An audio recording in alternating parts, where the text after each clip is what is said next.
everybody. All right, so today is finally the big day that we've been talking about and we've all been excited about. It's finally here, November 17, 2025, for the big trending event for Restore the Snyderverse and everything that falls within that. Hopefully, everybody's having a good start of the week. Happy Monday to everybody, wherever you are around the world. And we're going to get into it. Make sure to hit the subscribe if it's the first time that you're checking me out. I truly appreciate all the support and everybody. So, let's get into this. Let's talk about this because of course, today's going to be open mic. So if anybody wants to join, feel free to do so. And like I said, keep it respectful, keep it neutral, and you can say what you want, but just, keep with those terms and stuff like that. So if you want to join on, I'll let one by one come into play and stuff like that. Give you a few seconds to talk, say what you want, and, until the next person comes on and stuff like that. So it's crazy. It's crazy to see how everything is right now on this day. It's already trending. It started to trend last night, and it's amazing. It's amazing to see how things are moving right now and how things are rolling. This is exciting. This is not a coincidence, and it's pretty interesting to see how everything is happening right now before us and stuff. This is all in real time and things like that. Charger Six Pack, what's up? If you want to join again, just let me know. I'm gonna put the link so y'all can join and stuff like that. So whoever wants to join, y'all can do that and stuff like that. So I put the link right now. Again, just say what you want and just keep it neutral, cool, all that stuff. While we all express ourselves because it's okay to do so. Especially for today, and this is awesome. This is awesome. Just seeing it. I'm looking at it live on Twitter. It's number 8. It's trending in the United States right now at 16.4 thousand posts. It's amazing. It's amazing to see this. It's also trending with the cell movement and all that stuff too. So, and like I've been talking about it mainly, I really stick to restore Snyderverse because that's the goal, and that's the main thing that I'm after. Whether it sells or if it doesn't sell, regardless, the hashtag still keeps going because overall it's all about restoring the Snyderverse and stuff like that. So, it's awesome. It's awesome to see how this is moving, how things are in motion, and just seeing everything that has to do with this. Like Universal slash Comcast has a big play right now. Who would have thought that Saudi Arabia, they would have been coming into play and stuff like that. And of course, they got a lot of money over there too. So we know that they like quality. They just finished buying out like EA, the company. So what does that tell you in the gaming industry? That they want good quality and stuff like that. It's amazing. It's amazing. Let's see. Let me see. Go down the thing. Pride Tune, what's up? Appreciate you for watching. Uh, don't you think hashtags not enough yet? I speculate more. The Snyder Cut got 1.5 million. Yeah, yeah. That's the power of the hashtags and stuff like that. So in the end, like I said, it's all about sending the message, and the message is clear. So it's the thing is about the hashtags is just is too much. It's better. We would triple the numbers if we just stick to one hashtag. Just because everything's getting spread it out with so many damn hashtags, that like that shit makes us look sloppy. I'm gonna be real with y'all. That's why I only stick to one and that's it. Everything else just falls under that umbrella. So, in the end, like I said, use the one that you want. I'm just sticking to the one that I've always been pushing. What's going on? B Punisher 1001. Appreciate you for watching. Yeah, we're just here. We're just here chilling, hanging out, especially for today. You know, just because this is it's our day. It's our day. We have to celebrate. We have to enjoy, and a lot of things are coming from that. Yeah, I agree with you. Funny how the gun fans are in full panic mode. They are terrified right now. They are fearing just how Ben Affleck's Batman when he was fighting Superman breathed it in. That's fear. That's exactly how they are right now. They are scared in the sense of they know that their DC is coming to an end. Like they're with James Gunn and stuff like that. They know that it's gonna be over, and they know it. They can't stop us because the same thing happened with the Snyder Cut. So in the end, we're winning. They know it. They can't stop us, and like I've been telling y'all, we will stop at nothing. That's the whole goal, and they can't do anything about that. So this is going to be interesting. Like I said, today, like the morning is just getting started. Like literally, it's just getting started. My time right now is 12:50 p.m. Eastern time. Out in the West Coast, barely 9:50 in the morning because it's 3 hours behind and stuff like that. So it's pretty dope. It's pretty dope. Let's see. Let's hope Zach posts something soon or sometime this week. He's gonna post something for sure today. We just don't know what time. He's gonna post something for sure. Don't be surprised if he posts something around like noon, because just because it's the middle of the day and stuff like that. But I'm sure he's gonna post up something. I'm for sure positive that he's gonna post something up. Like there is no, straight up there's no doubt about it, my friend. I'm telling you straight up. Um, I'm on the same boat with you. Restore Snyder versus the mother of hashtags. Yeah, it is enough. We must stick together. Exactly, exactly. And it, I won't get into it, but yeah, that's where I stand at, honestly. Because in the end, if it doesn't sell, let's be real. How are we gonna look? Sometimes we have to analyze and think of that. If it doesn't sell, we keep on pushing the main goal, which is restore the Snyderverse. So in the end, like I said, use the one that you want, and that's it. What's up with everyone? Got to show we're organized and have class and never stoop to gun cultist level. Yeah, exactly, exactly. Honestly, uh, let me see. Hold on, hold on. Oh, okay, okay. We got ourselves another little troll. You put yourself in time out. Honestly, yeah, I'm not playing around with that today. Honestly. All right. Let me see. Let me see. All right. Hey, T. Hey, TS. What's going on? Talk to us. Hey, mate. You good to talk? Yeah, yeah, yeah, Go for yeah. it. Talk. Let us know what you thinking. Yeah. It's my new office, Nice. new setup, Cool. Cool. and besides that, it's about potentially getting restored soon. Yeah. Potentially. Yeah. Big time. It's happening for sure. What do you think? hmm Yeah, that would have been good. It would be good if if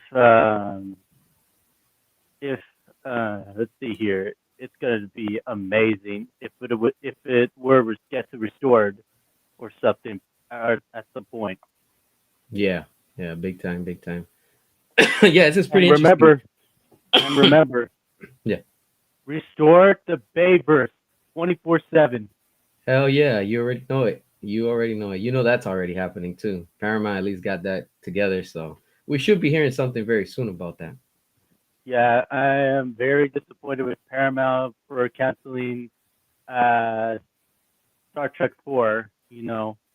Yeah, yeah. A lot of people are down with that, and they also canceled some TMNT, which is kind of unusual. I wonder what's going on over there. I mean, yeah, it's kind of messy right now. I guess they're just cleaning house, trying to save money, but I don't think they're making the right calls right now.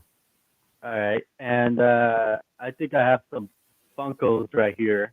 Oh, nice, nice, good stuff, good stuff. I have Killer Croc right here. Yeah. It's from the Suicide Squad right here. Oh, that's It's pretty cool. yeah. I have another one, Aquaman. I miss Aquaman. Nice. Yeah, that's pretty dope. Yeah, Jason Momoa joined DCU in the process. Yeah, man, that right there, honestly, like, man, it just makes me kind of like, man, why would you do that, honestly? And last but not least, we got Rick Flag. Nice, nice. Good, good, good stuff you have. Thanks, thanks, dude. Is that all you collect, or you have more stuff in your collection? That's all I have collected. Okay, cool, cool. Hey, every little bit counts, so it's more than enough, I say. hmm That's good. That's good. Yeah, man, I'm excited to see how everything is going right now. How things are how things today unfold. It's pretty cool. Pretty cool to see how all these things are going, hmm around and stuff. So we're gonna see what's gonna happen throughout the day. And of course, the day's just getting started. So, we're right now on. I'm not sure what time zone you're on. I'm in the East Coast, so it's barely. I'm in the West Coast. Okay, so you guys are barely like nine in the morning, 9:50 or something like that, right? hmm Oh, okay, cool. So yeah, that's for sure something that's very interesting. All right, cool, brother. Let me go to the next person that we got All right, Charles to peace join right out. now. All right. Yeah, if you want to join again, just get in the line and then I'll go to the next one. All right, peace All right, out. cool. Thank you, bro.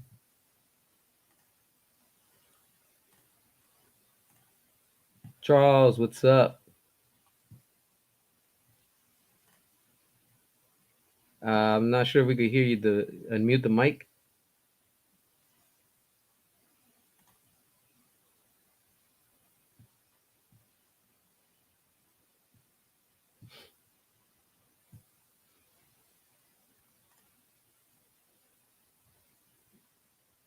All right. The mic is for some reason not we can't hear you.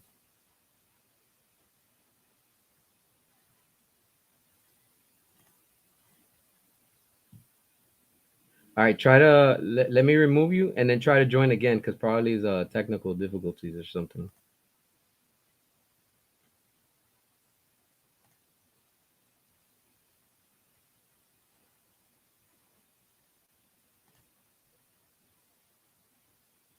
All right, we still can't hear you, brother.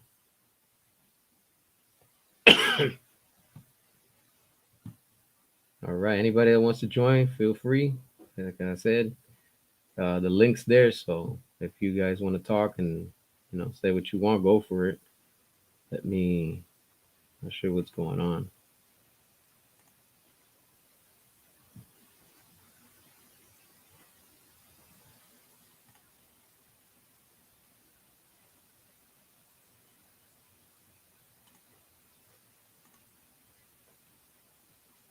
All right, not sure what's going on with the audio, but yeah. Charles, try to rejoin again because I'm not sure what's happening with the audio. We couldn't hear you. I tried unmuting, but it wouldn't let me and stuff like that. So let's see what's up.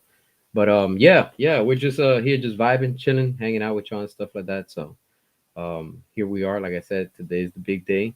We've all been keep an eye, on what's going on, what's happening, what's trending, and it's amazing. It's amazing to see. Uh, cool. All right, yeah.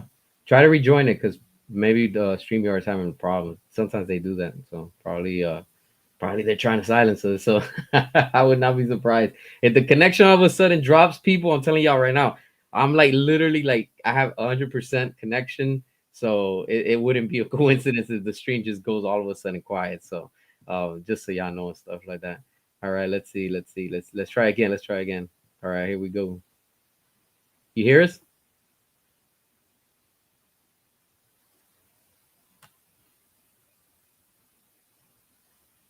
We can't hear no audio. I see that your mic is unmuted, but it doesn't show no audio or anything. Not sure what's going on.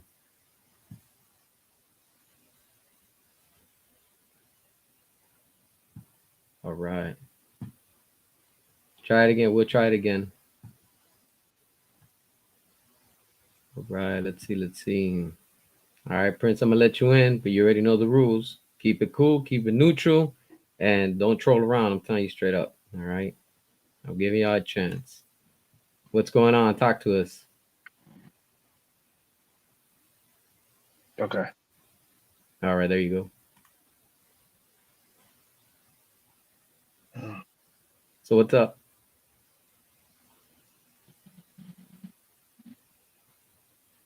Hello? Yeah, we hear you. Oh, okay. uh yeah, so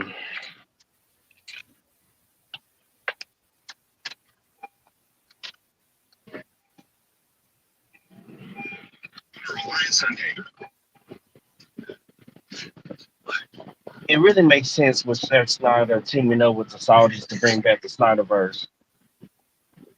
All And right. then if the Saudis buy it,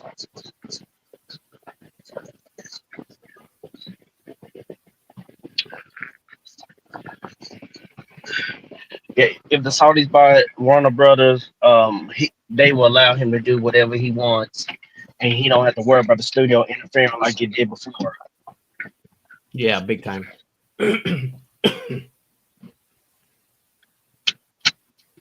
What else you think is happening?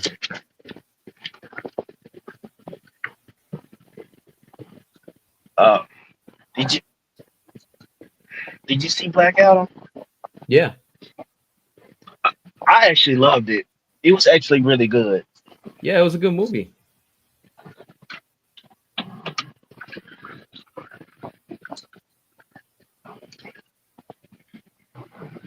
Yeah, it really was. And when I watched the you know what? If I have to be honest, I was really disappointed when James Gunn did his Suicide Squad film. That was trash. Yeah. What didn't you like about it?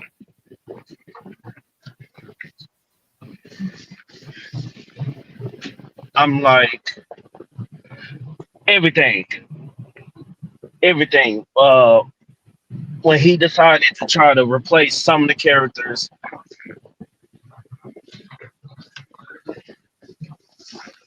Right. like Will Smith's not in it with Deadshot, and then it was stupid for you to kill off Rick Flag Jr. Yeah. But then James Gunn wants to bring him for Peacemaker.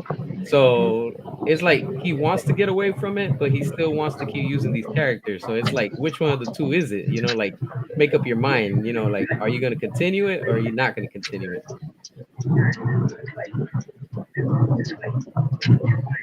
Right, right. Because season one was good. Then when he decided to try to implement the DCU in season two, that's when it failed Yeah. miserably. Yeah, big time.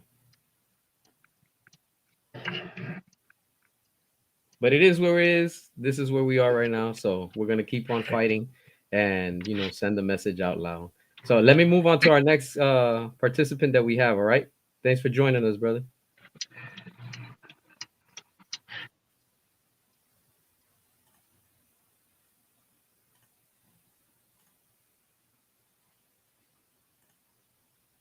All right. Let's see. All right. Can you hear us? Yo, can you hear me? There we go. All right. Cool. What's going on? What's up, brother? Not much, man. You? Hey man, I'm chilling. I'm chilling. We got something special planned. Just so anybody knows is following CS. My name is Charles, man. We have the Lethal Geeks. That's our podcast channel. So we got something special planned at the end of the year. We've been off grid for the last few months, basically trying to tighten everything up. But yeah. Nice. So talk to us. Let us know what you're thinking. Man, look, let me tell you something. So there's clearly a fever pitch, just like it was when Zack Snyder had was doing all of that stuff. All the actors doing all that stuff during the campaign for releasing the Snyder Cut. Yeah. And then, of course, after they saw that cut, that's where the Restore the Snyderverse had begun. But that fever pitch is exactly the same.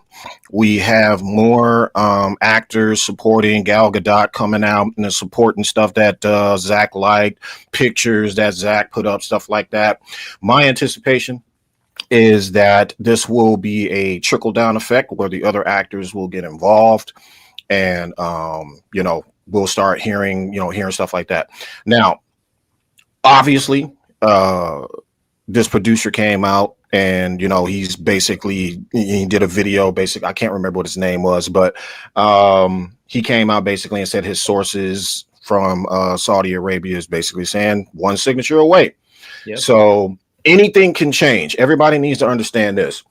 When someone comes out with information to produce to you, remember that the person giving you that information is not the one that's not the original source of the information.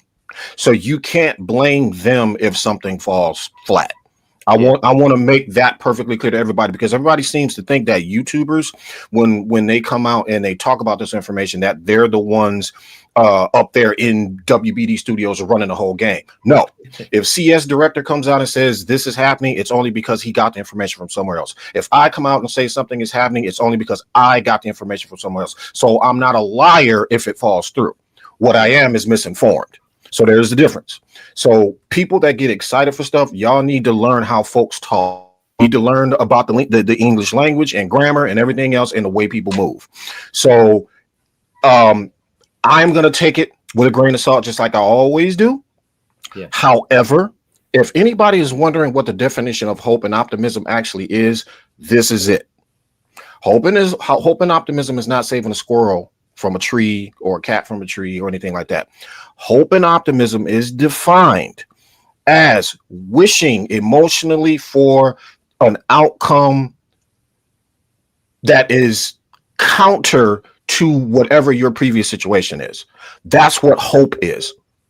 If you don't, if everything was the way it was supposed to be, there would be no reason for hope, would there?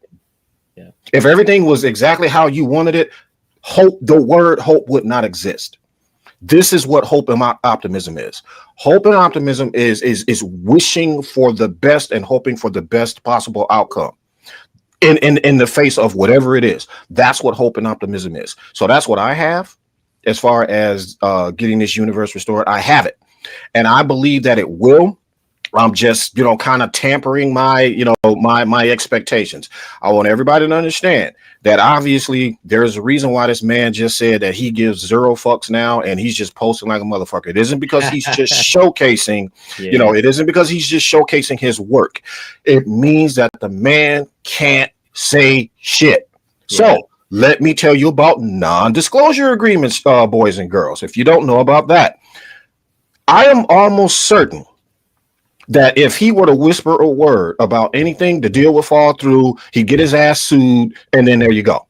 Yeah. This is the reason why he's doing what he is doing, because this is his way of telling you, hang on, guys. Trust me, just hang on a little bit longer. We're almost there. He can't straight up say, I'm restoring the universe is being restored and I'm coming back. Now, however, it would be awesome if he came out one day and said, I'm back, baby. Soon as he says that, I 100% believe it. That's what I'm waiting on. I'm waiting on him to come back and say, I'm back, baby. That's what I'm waiting on. Yeah.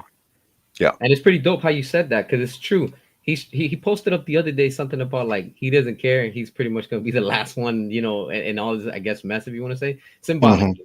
Mm-hmm. And it's like he for sure he knows something, I mean, yeah. like he just can't say, of course, NDAs, and it's like, it's wild. It's wild. It's not a coincidence, and it's like, I like how you see that, how we see it, and everybody's giving their point of view, and it's awesome. What do you think?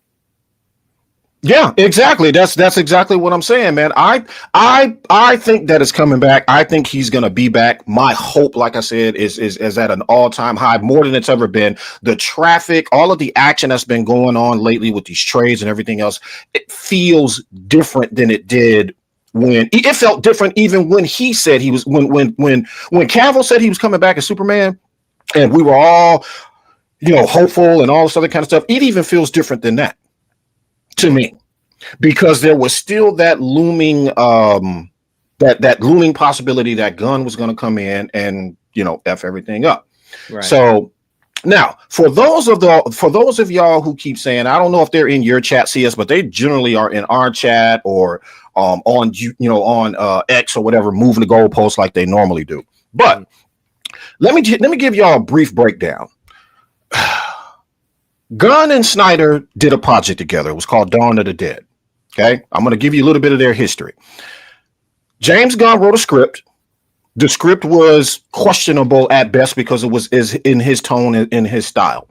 Zack Snyder was the director. Zack Snyder then hired another director to rewrite that script using a little bit of Gunn's elements in there, but mostly rewritten to fit the narrative that he wanted.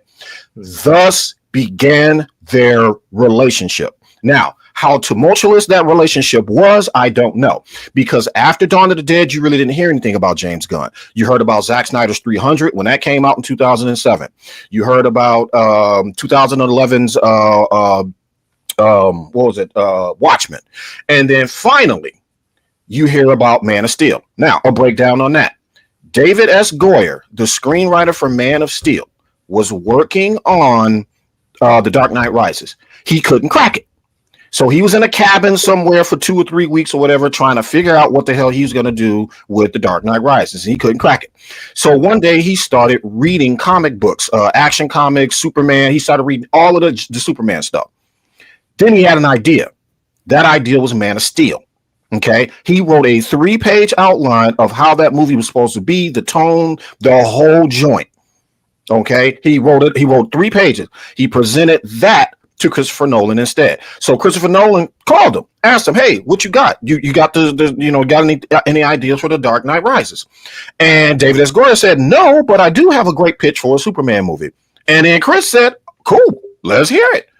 He pitched him. Christopher Nolan said, "This is fantastic. Do you want me to go to WBD and produce this?"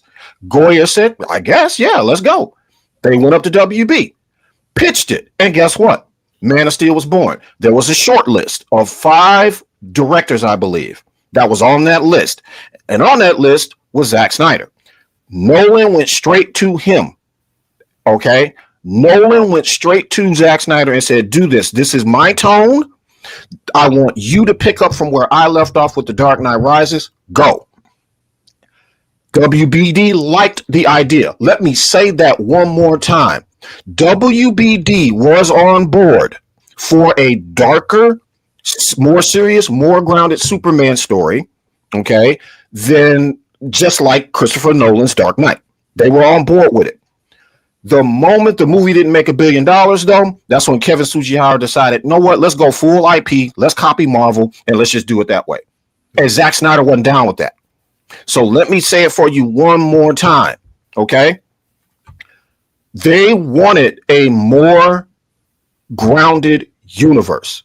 They wanted to be different than Marvel. But then when Kevin Sugihara came on board, suddenly let's just IP everything and copy Marvel instead of running our own race. So let me tell y'all something.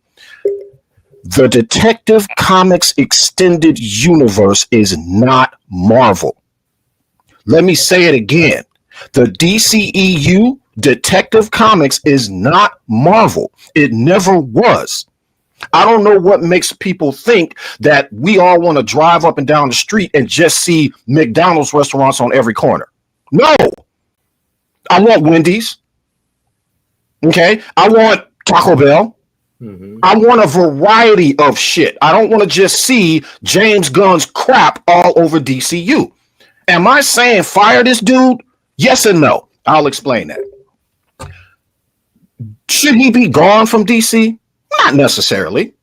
What they should be doing is giving this man a pocket of the universe just like it was thoroughly intended. If you look at the lineup that Zack Snyder had, it was Zack, it was Rick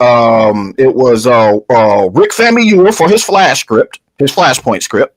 It was Ben Affleck acting and directing his movie. It was Patty Jenkins with a more serious Wonder Woman, and others, and James Wan. That was the original. That was the crew that was supposed to run that whole universe. Okay, and then after Batman versus Superman, we already know what happened. They brought in Whedon to fuck up his Justice League. They messed up James Wan's second Aquaman shit. They messed up Patty Jenkins' Wonder Woman, even though she was on board with that a little bit. I don't know why, but anyway. Yeah, but the point I'm making is this. Run your own race. DC is not Marvel by any stretch of the imagination. Does DC have some quirky characters in it? Sure, but the writing is still dark. Do you guys know who knows what pros are? Anybody knows what pros are? Like pros and cons? No, like pros in the way you write. I'm not. Okay, so this is from literature. This is because I took an English lit class. Prose are the style and how you write something. It's your style. It's how you know C.S. Director wrote it based off of the way he structures his sentences, how he introduces the characters. Prose is how you write something. James Gunn is comedic. Okay, he's a comedic dude, or at least he tries to be. He started off, for anybody that wants a history lesson, with trauma stuff, disgusting, weirdo, adult-like, crossing the line shit. That's who he was. That's how he does it. Ladies and gentlemen, that is not DC. Peacemaker with the orgy scene in the first season with motherfuckers in slow motion. Yeah, mind you, in slow motion, showing full frontal nudity. That's not DC. I don't give a fuck. Who told y'all that DC is exactly like Marvel? That's bullshit. It means that you don't read comics. Yeah. The Peacemaker that you saw in season 1 and season 2, that's not Peacemaker. Peacemaker is a relatively serious guy in the comic books, and so is Vigilante. They are not goofballs. They're not.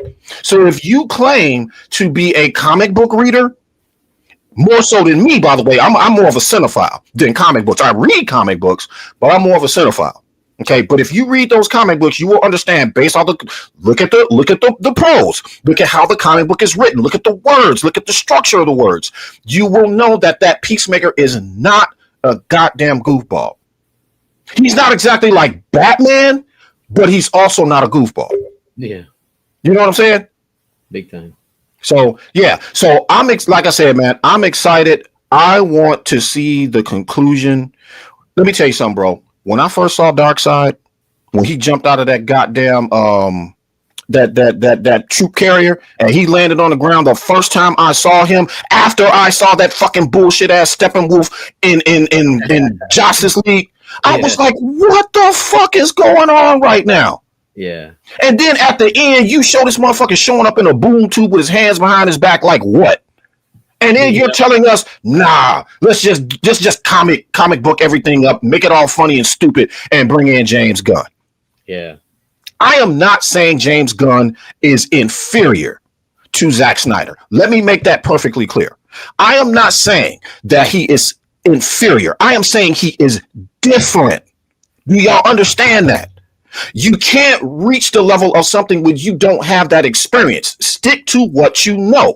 Give him a corner in the 52 universes. Let him get his Miss McFiddleick and all of the little goofy, insane characters that he likes. Go ahead, do your thing, bro. But your universe, your goofy comedic universe should not be the mainline DC universe. It shouldn't, because it makes no sense. You are a goofball, and that's perfectly okay. But you do not belong. You can't wear two hats, bro. You can't run DC and you can't write and you can't put your fingerprints all over everything. And then even if it fails, you're going to pass it anyway just because you run DC. That makes absolutely no ethical sense to me whatsoever. I agree with you 1,000%, bro. Big time. That's the problem with James Gunn. Remember, his ego is what's blinded him. And we've all called it. Everybody has already caught on now. Dude only cares about me, and me. And I'm like, all right, whatever. So we told him exactly from the beginning, everybody called it. We were like, yo, James Gunn is going to be appointed. That's going to be the biggest mistake that they did. And look at where they are right now. Going to exactly. Now they're failing. Now, I cannot believe. Now, I have always been. Oh, another little history for y'all, just in case you don't know. So, the Warner's brother, and when I say the Warner's brother, I am talking about the actual four brothers that created Warner Brothers, not David Zaslav, not anybody in the present. I'm talking about the four brothers that started their studio together. Their mandate, for anybody who don't know what the word mandate means, it means their directive, their orders. Their mandate for their company was auteurs and director-driven studio for WBD. Anybody know what that means? It means that they don't interfere. It means that they don't get in anybody's business. It means that they let you go do your thing. Make us a little bit of money, but go do your thing. WBD was a director and a creative-driven studio, not a what's the word I'm looking for? A what do you call it? Like a committee.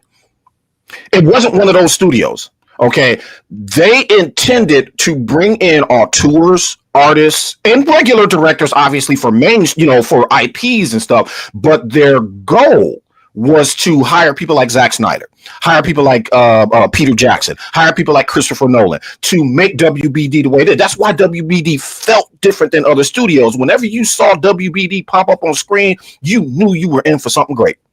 You knew it. Just based off of how everything was. Even CS, do you ever notice that even WBD's films look different than Marvel films? Oh yeah, big time. They look different. Yeah, before this whole Hamadaverse, even up to the Hamadaverse, like I'm gonna be honest with you, I think everything, to me, this is just my point of view. I think after Black Adam, that's when it just went straight downhill, just went boom, like all down. And I was like, hold on, like I like Black Adam because the tone, like he tried to connect it, making it dark, but you can see the studio behind it throwing the stupid jokes with the kids. Exactly. And I was like, yo, you remove that? That's a strong PG-13. Dude's blowing up cars and there's people in it. So it's like, yo, he didn't survive that. You get what I'm saying? So I'm like, Yeah, like Exactly. so that they would And for those of y'all dunking on Batman versus Superman, let me tell you something again. Zack Snyder's original plan was to do a Superman driven saga with everybody else doing other shit around Superman. Just so we're clear. Okay. He wanted to do a Superman too. He wanted Superman to go from where he was to the Superman that everybody knows. If you pay attention, to Zack Snyder's Justice League, and I don't know if you saw the CS, but remember the scene where when they brought Superman back and he was at the ship trying to pick suits of what he was going to wear, like right before he chose the black suit. Yeah. There was a suit on his on his right shoulder that was the same identical color. Obviously, it didn't have the draws, but it was the same exact blue and red that we know. Yeah. That was the suit he was going to wear in his final movie. Yep. That was the suit. Oh, yep. Exactly. Yep. He left y'all clues, and because you didn't pick up on the clues, and I don't understand how y'all couldn't have saw that. How they couldn't have saw that. Mm-hmm. Suit was right there. So they made him change everything he was going to do. And he was like, fine, this is what I'm going to do then. Batman versus Superman, Zack Snyder's Justice League, Zack Snyder's Justice League 2 and 3, obviously throwing Batflex film in there somewhere. Rick Famuyiwa's Flashpoint setback. Soon as that was done, he was done. That was it. Now, I am glad that they made it the way they made it because WBD wanted to rush these characters. That's where BVS came from. You cannot blame Snyder for that. Nope. They wanted to rush these fucking characters. That's why BVS exists. But now I'm glad it exists. And I'm also glad that the Ultimate Edition exists because people understand that movie a little bit better. Thank you. I agree with you with that. Look, real talk. That's the thing that people don't understand. They love to give shit about, oh, Zach did this and he screwed this up. Yo, he didn't have nothing to do with that. He's just the director. He's doing what he has to do and what he's given with. Now, when people come here and say, oh, but it was, the fall was because of Zach, I'm like, yo, that was WB's fault. And that's what a lot of people don't know because they don't see it like we do. Like, no, you know what that is, CS? That's lazy thinking right there. It's easier to just blame somebody and get on a hype train than to actually, well, let me sit down in front of a computer. Let me do the research. Let me put in the work that says that I can compare and say, did this really happen the way everybody says it is? Well, guess what, guys? We are Snyder fans. That hardcore. We did the work. We looked it up. We followed the breadcrumbs as to how all of this started. And his name is Kevin Tsuchihara. And from there, it was everybody else. Jeff Johns, fucking and Cernoff, and everybody else that came in after. It was them that fucked everything up. Yep. I remember that. Damn, Kevin Tsuchihara, what an asshole, man. I'm glad. I know, right? He brought it right in and was like, you know what? I don't want to do this serious shit anymore. Let's go ahead and just copy Marvel. Yeah. And I'm like, what the fuck are you talking about, bro? Yep. I agree with you. I 100% agree with you, man. It's wild. And a lot of people forget that, especially the new generation, I guess. Like the newcomers that are right now, like learning about all this and finding out. They're like, they don't know what's the real history behind. You know what? Not to knock on anybody, and let me get this clear. I'm 52, so I don't mean to knock on young people. CS is younger than me, but he's obviously a very intelligent man, which is why I like him. So I'm gonna say this: I'm 52. Okay, you guys have everything at your fingertips that I have never had when I was growing up. I had encyclopedia books, dictionaries. Computers weren't even a thing until I got my first computer in 1995. Computers was out before that, of course. The internet popped off in 1992. The point I'm making is this. You have a world of knowledge at your fingertips. All you got to do is just look the shit up. Actually put in the work and do it and look the information up. But y'all don't do that. Y'all would rather jump on a bandwagon of a studio who takes your money, okay, takes your money and then tells you to open your mouth so they can squat over you and shit in your mouth. I'm just telling you that's what happened. It is true. Am I wrong, CS? You're right. You're 100%. And then on top of that, this generation, and we're seeing it. This is the beginning. They got AI. That shit is the most dangerous thing that there is in the world right now. Bro, look, man, let me tell you something. When I heard Paramount, and don't get me wrong, let me give Paramount its flowers and Skydance their flowers. They gave me Tom Cruise. And Tom Cruise, his Mission Impossible is I like that better than Bond. That's just me. I like that better than Bond. He gave me Top Gun. They gave us F1 and all this other kind of shit. No, did they give us F1 or did Warner Brothers give us F1? Hold up. I think that was WB. Was that WB? Okay, yeah, that was WB. That was WB. But anyway, the point I'm making is this. As soon as homie started talking about using AI and pumping out 30 movies a year with AI, he lost me. That's it, yeah. He lost me, dog. I was like, you have characters, you have what the fuck makes you think that you're gonna get the gravitas of real actors from AI and animation and all of that? What do you think you're gonna get that from? Yeah, that's you can't, as the Joker would say on The Dark Knight, you can't savor all of those little niceties. Yeah. You know what I mean? You want to savor everything when you are watching films like this. Okay, Zack Snyder is our Peter Jackson for Lord of the Rings. Yeah. Do y'all that's who he is to us. Some people love Spielberg and his E.T. movies and all of that. Some people love, Christopher Nolan, and Zack Snyder is our guy. Yeah, he's that guy that's going to give us that Lord of the Rings style fight, and not only that, guys, he wasn't just going to give us a Darkseid saga fight with Superman. He was going to give us why Steppenwolf betrayed Darkseid. Yeah, we were going to get the backstory of why this motherfucker did it in the first place, and we already know what it is. So right at the end, right. So right when he was defeated, when the Lanterns and Atlanteans and Man and all of them defeated Darkseid the first time, when his name was just Euxis, I believe that is when Steppenwolf took advantage. They brought Darkseid home. Steppenwolf was trying to run shit, and that's when that happened. And we were gonna hear about all of that. Yep, big time. Yo, you're giving me chills just hearing that. I'm like, yo, I can see that already happening. I mean, can you imagine that? You get to see Darkseid's palace. You'll get to see his sigils hanging all over the place. You'll see the Omega symbol. You'll see these parademons, Big Barda, all of these motherfuckers, man. Yeah. All of them. Big time. Damn. And they were building up to the new gods. It's like, what? Yes. Why are you dropping that? Like, WB, like, how do you, like, clearly, this is just me. I want to say this. I want to say it because I want to say it. This is clearly proof that WB has to have insiders from Marvel preventing all of this from happening. And James Gunn is one of them. James Gunn is one of them. Let me help you out, bro. You know who else was one of them? Geoff Johns. Because a little known fact, if y'all don't know, because again, we do the research over here in the Snyderverse. Geoff Johns wanted Zack Snyder's job, essentially. Mm-hmm. You know, so do y'all remember the plans that Zack Snyder had the 5 years later and the nightmare scene and all that, and he's showing all the storyboards and all that? Yeah. Geoff Johns leaked that information over to Marvel. Mm-hmm. Geoff Johns did that shit. I don't care what anybody says. He did that shit because where do you think the Infinity War and Endgame plots came from? Where do you think the Captain America Civil War plot came from? Let me tell y'all something. The last Captain America movie y'all saw with Sam Wilson, that storyline with the Serpent Society, that was supposed to be the third movie. Not the one you just saw as the fourth movie.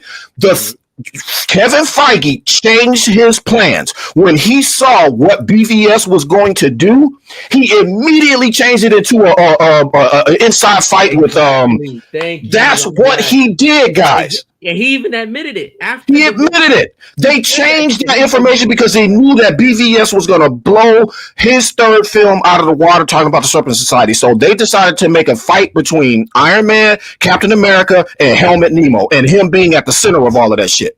Yep. So let me break it down for you. Who is Batman? Iron Man. Yeah, Iron Man. Exactly. And look at what he did. Who is Captain America? Superman. Yeah. Okay. Who's Helmut Nemo? Lex fucking Luthor. Yep. He's that. If you watch, I want everybody to go back and watch Captain America: Civil War, and then watch BVS and tell me I'm wrong. Yep. They copied his shit straight up. Yeah, that's it. The whole thing. Okay, so and nobody can tell me that he didn't. That's exactly what they did. They had the advantage. Okay, What Marvel has that DC doesn't have is patience. Yeah. That is one of their defining flaws over at DC is they don't have patience. Iron Man did not make a fucking $1 billion out of the gate. Nope. Okay? Captain America, the first Avenger, did not make $1 million out of the gate. It took them, what, 4 movies to get to Avengers to get that first $1 billion. Yep. It takes time, people. You just can't rush a universe simply because somebody is already in it to win it and they're already making money. You got to take your time with that shit. Yeah. Big time. Big time.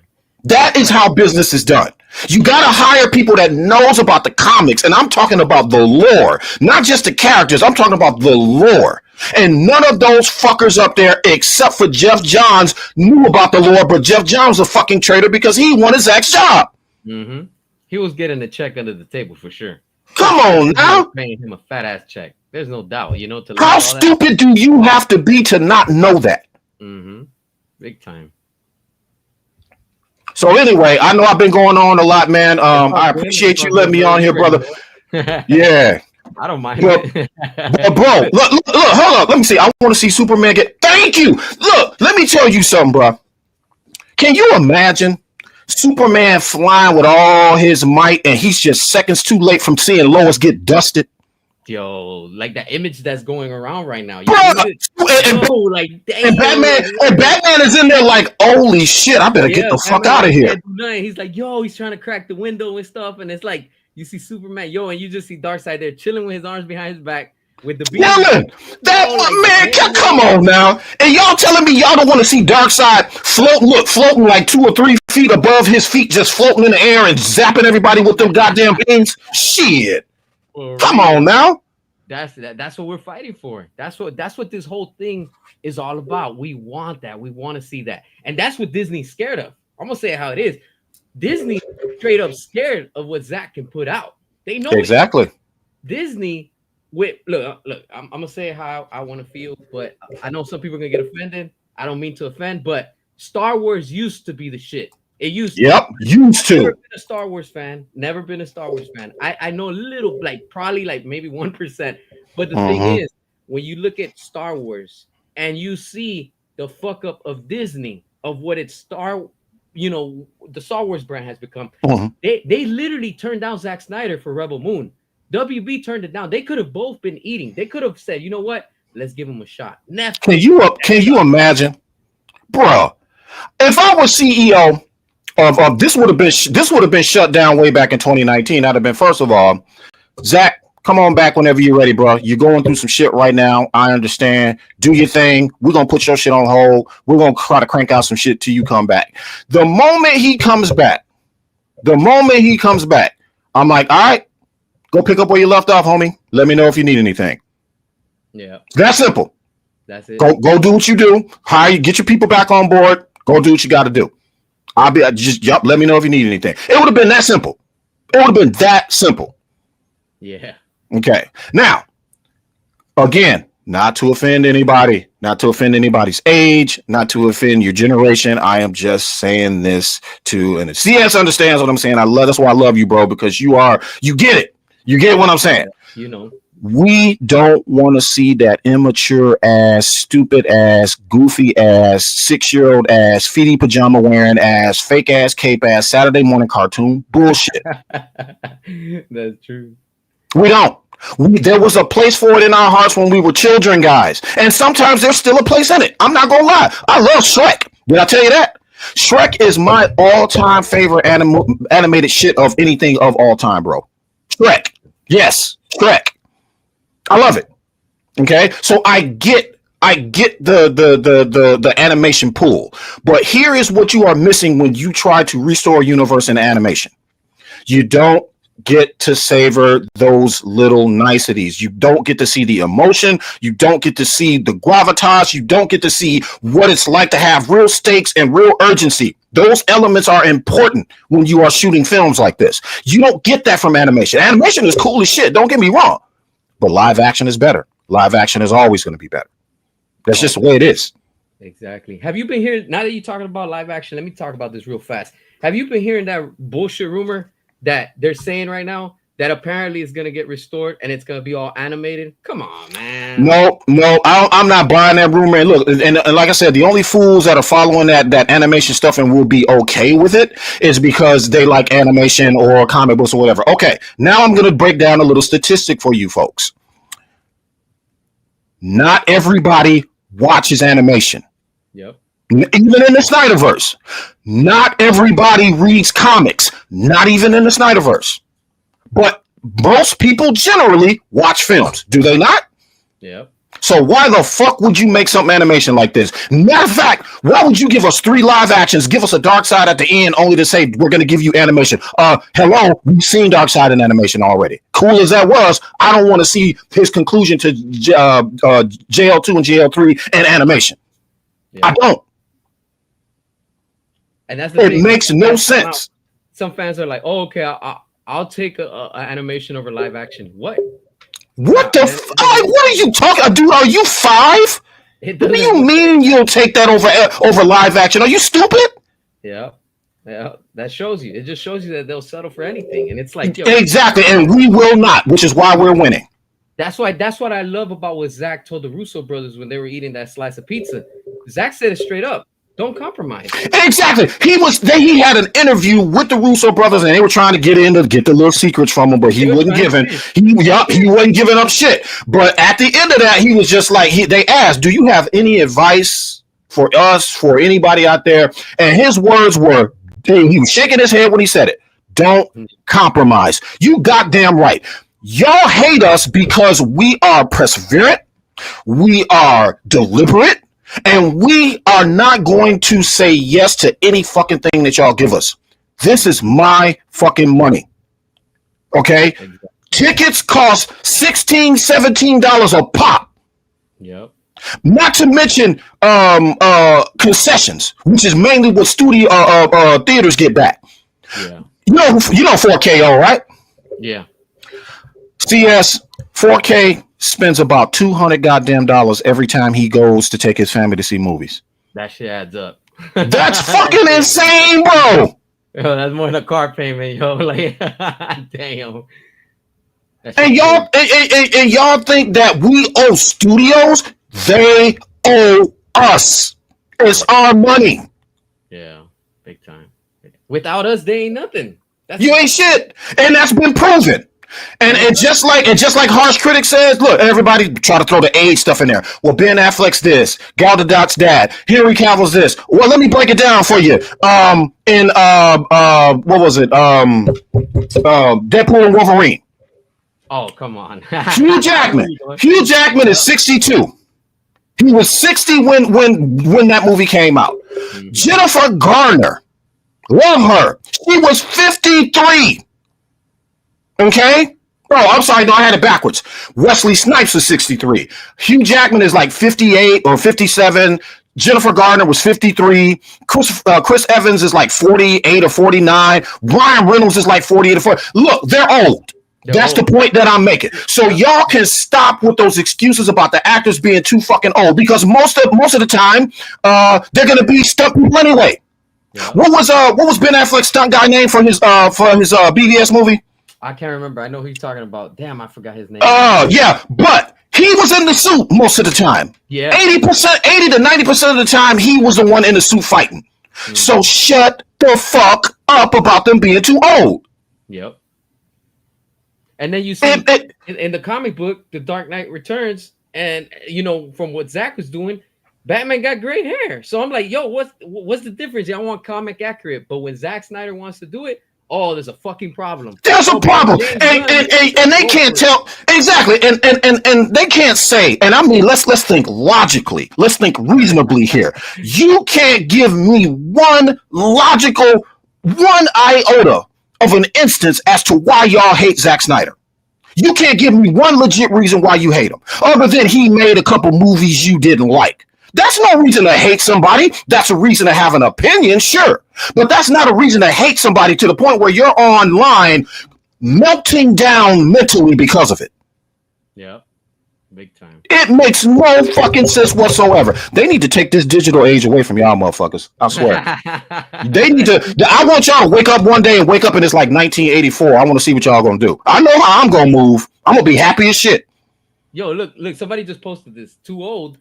If Tobey Maguire can return as Spider-Man, why can't Henry and Ben? And Thank you. Exactly. Exactly. It won't be them doing most of the fighting anyway. They look, age is age. We know that shit's gonna catch up. That's what it does. That's what age does. But that's the reason for stunt people. That's the whole point. Keaton. Yes. It's like, and that's okay. That's this okay. This old motherfucker. This dude is 80. This dude is 80 years old, and they literally was floating the idea of bringing him back in a Dark Knight film. Come on, man. Yep. And you know what pisses me off? Look, not that I have anything against Michael Keaton, because I love him. I grew up with that Michael Keaton Batman. What pisses me off about the whole thing of how they forced, right? Keyword is how WB forced Michael Keaton into a universe that he doesn't belong. He's not part of the DCEU. It's Ben Affleck. It's always been Ben Affleck. Why can't we just keep Michael Keaton in his universe, in his timeline? No, instead, let's use the multiverse. Now, look, I give credit to DC for doing it first with the multiverse, but it's like you said, they're slow. Marvel used it. They used it and they just ran with it. You know what, CS? Every time I think about that, it pisses me off. Do you know why? Why? Because DC is the progenitor of the multiverse, guys. The progenitor means at the beginning it was their concept, and they let Marvel take it from them. Exactly. Are you fucking kidding me right now? How the hell, man? Like it just like they were on the path to the right track. When I'm gonna be real. Oh, I'm getting chills right now. When I saw that end credit scene, or it was the last episode from that CW Flash, and you see Grant with Ezra, and they were like, yo, TV versus movie, yo, like we were on the path to the multiverse that was going to be massive. Yep. And they screwed it up. I'm like, they screwed everything up. Oh, and by the way, speaking of Ezra Miller, I hear a lot of people again. Y'all not doing y'all research, and I got to do your research for you. And I hate being daddy, but if y'all want me to be daddy, I'll be daddy. One more time for you. Ezra Miller does have mental issues, but who among us don't? Number one, and number two, he was cleared of any wrongdoing that popped up in the news. That the dad came out and said none of that shit happened. It wasn't true. Blah blah blah. All of that came out. Do you know how we know that? Because we follow this shit. We don't just get online talking shit when we don't have anything to back it up. We follow it. Yep. We know what happened. We know he was cleared. That lady dropped all the charges because she was bullshitting. She made it exactly. Up. But you won't hear that from all these fake ass fans. You see what I'm saying? That's what I love about you, Charles. That we keep it 100. That's what I love. I'm keeping it a buck. Harsh critics, we all keep it 100. I'm keeping it a buck. Ezra Miller. Look, let me tell you something. Ezra Miller was an awesome Flash. You know why he was an awesome Flash? Because he was taking care of as a character. Obviously, he had his particular quirks as Barry Allen, not too over the top, but just right.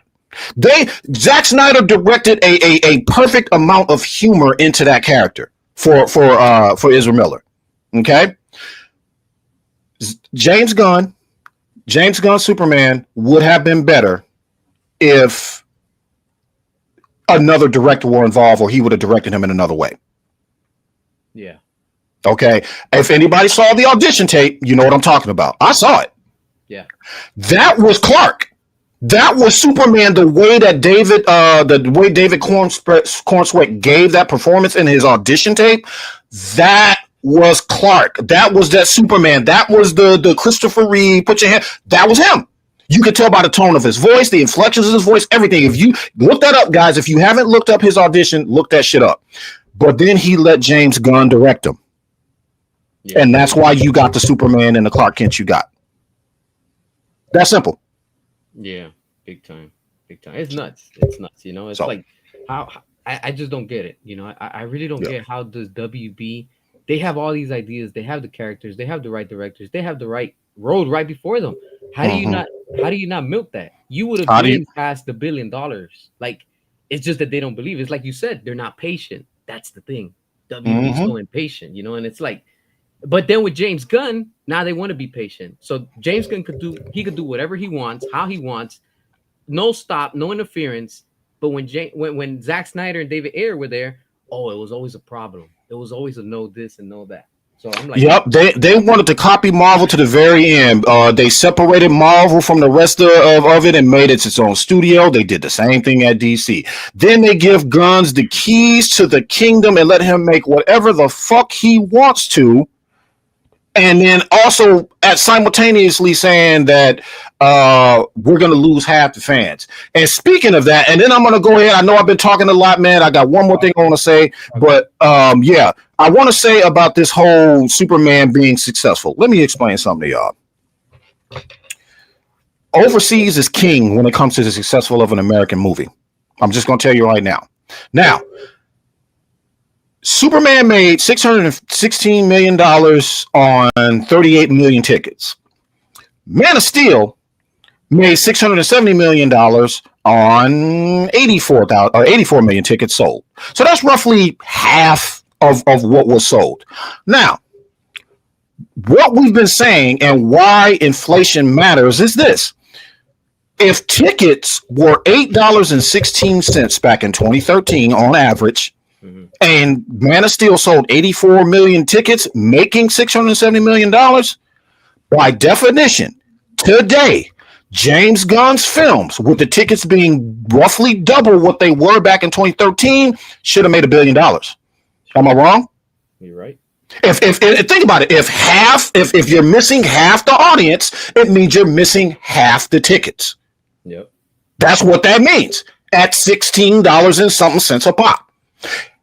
That's why the movie failed. That is why they are calling that movie a failure. That is the reason why it did not make back its budget. That is the reason why that 42 million plus, and I think it's more than that, by the way, is hanging out there in the ether. Yeah. Because it did not succeed, and they did everything they can in the digital age to lie to you and manipulate you and tell you that it was a success when it really wasn't. They lied to you. Big time. Okay. They're still lying. They're still lying. Exactly. Yep. So anyway, thank you so much for giving me a spot on here, man. I really do appreciate it. I got one more thing to say, man. Oh yeah, I'm just saying, man. This has gotten ridiculous to the point where it's offensive now. Okay, I get it. The internet makes everything easy to be stupid. And it does. It makes y'all dumb. And I'm not saying anybody in the chat dumb. I'm just saying y'all in general. It makes y'all dumb. Y'all don't like looking up shit. Y'all like to giggle at TikTok videos, but you are not aware of the real world around you. And that's your bad. And you need to change that. You are being lied to. You have been lied to. I'm not saying that you don't genuinely like the stuff that James Gunn makes. I am just saying that you have been done dirty, just as dirty as we have. Yep. You have. You just don't know it because you don't bother to look. You don't bother to do the research. That's true. Look, now that you just said this, what we were just talking about, look at this comment real quick. Not even with inflation, Superman 2025 still couldn't be met. Even with inflation, man. That tells you everything. Joe said, oh, it's going to take a little bit more than that. Man, look, honestly, we got to all give credit to ourselves because, look, there's no other fandom, like you said, like us. Like us?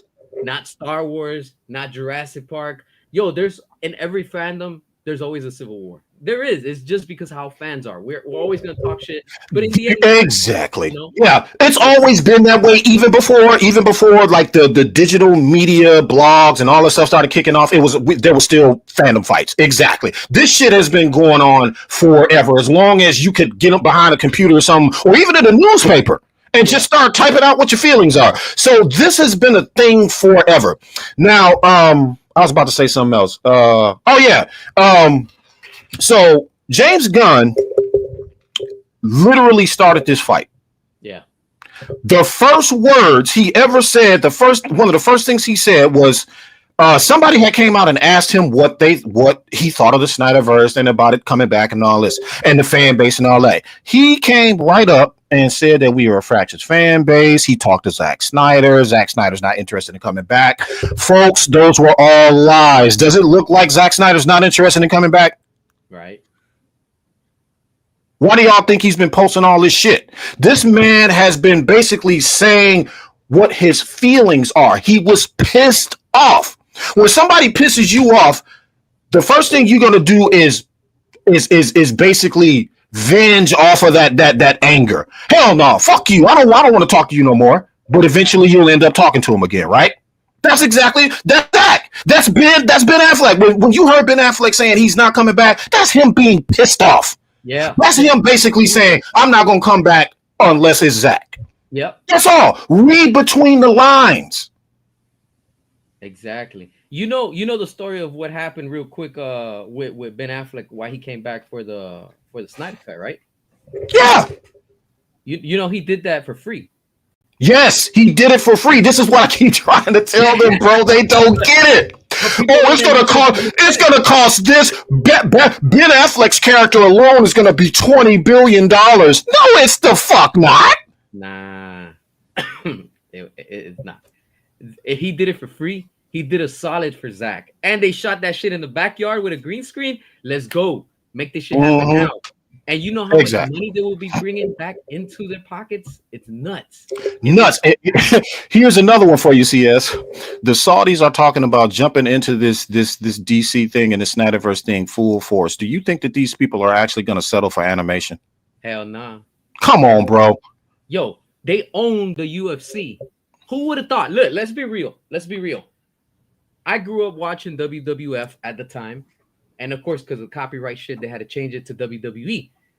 Vince McMahon, right? Who would have thought the most arrogant asshole in wrestling was going to buy out his competitors, WCW and ECW? I love ECW. I grew up watching that shit late at night, and that shit was like watching you. You couldn't watch it unless it was like 2 or 3 in the morning. Vince McMahon bought them all out. Why did he buy them out? Because of the fear he had that they were going to outgrow him. That's exactly what's happening in this situation. When you have the Saudis that are like, yo, hold on, we're going to buy EA Sports. They bought EA Sports because the mess that EA Sports has been doing with all these games, going woke and all this bullshit with agendas and all that stuff. Now, when it comes to the movie industry, don't think that they're not aware. They're like, yo, we want to make money. Everything with James Gunn's costing, it's getting stupid. This generation is completely like on backwards mode. Yo, we got to do something. They're stepping in. Who knows what's going to happen, but something is happening. Once they get full control, like they took over, who would have thought, let's be real, that the UFC was going to buy WWE? I went bananas when that shit happened. I was like, nah, that shit can't happen. UFC owns, think about that. They bought out Vince McMahon to buy out the WWE, a billion-dollar company that makes money, right? They care about entertainment, they care about fans, and they care about making money. That's all they care about. Now, who are we to say that a deal hasn't gone through? Who are we to say? Are we in those meetings? I'm not. I don't know what the hell's going on. But from seeing of what Zach's posting, what we're seeing, that these rumors are coming out, all of a sudden, right before today, and I'm sure before the end of the day today, Zach is going to post a picture. As a matter of fact, let me see if he's posted something. I hope he does, because let me tell you something, man. Like I said, keep your hopes high. Obviously, anything can happen in this game, but I can tell you this: when a man says that they are one signature away from doing this shit, that's right on. That's threading the needle, people. Yeah, that's threading the needle. One signature away from actually making this happen with the Saudis, because the Saudis, by the way, they don't just have billions of money to throw around. They got $1 trillion to fuck with. Yeah. They got $1 trillion to fuck with right now, guys. I want y'all to understand that. They got $1 trillion. All right. Paramount offered what? What was their cap? 60 billion? Something like that? 63? Huh? Well, with Paramount, it was the 60 billion. But supposedly now they want to counter offer that to 70 billion. Now, who knows what's going to come after that? Because we haven't even heard anything official. You know, it's like, but the number's going to be high. That's the thing, you know, and that's what David Zaslav wants. You know, he's just like Vince McMahon. They're greedy. All right, give them what they want. And You know what they are, CS? Yeah. They're a primitive species, unevolved, at war with one another, too separate to be one. They know it. They know it. They know that this is going to happen. It's wild. The same thing, the same momentum, the same excitement that we got right before the Snyder cut. Yo, that shit just dropped fast. And it happened. Yep. That's the same thing. I'm seeing the same pattern with this. But this one, it's on steroids, pumped on double steroids. I'm like, yo, hold on. What the hell's going on? You get what I'm saying? Something is different. The air feels different. That's what I'm saying. The fever pitch feels exactly the same as it did. I felt the same way it did. Soon as I got off the couch watching Zack Snyder's Justice League, and I watched it with my wife, I looked at her and I was just like, are you fucking kidding me? Are you kidding me right now? I was both happy that I got to see his cut, and then I was pissed off immediately after. And you know why I was mad? I was like, WBD, you motherfuckers. I was like, y'all interfered in this. We could have had this in the theater, and y'all gave us Joss Whedon instead. Exactly.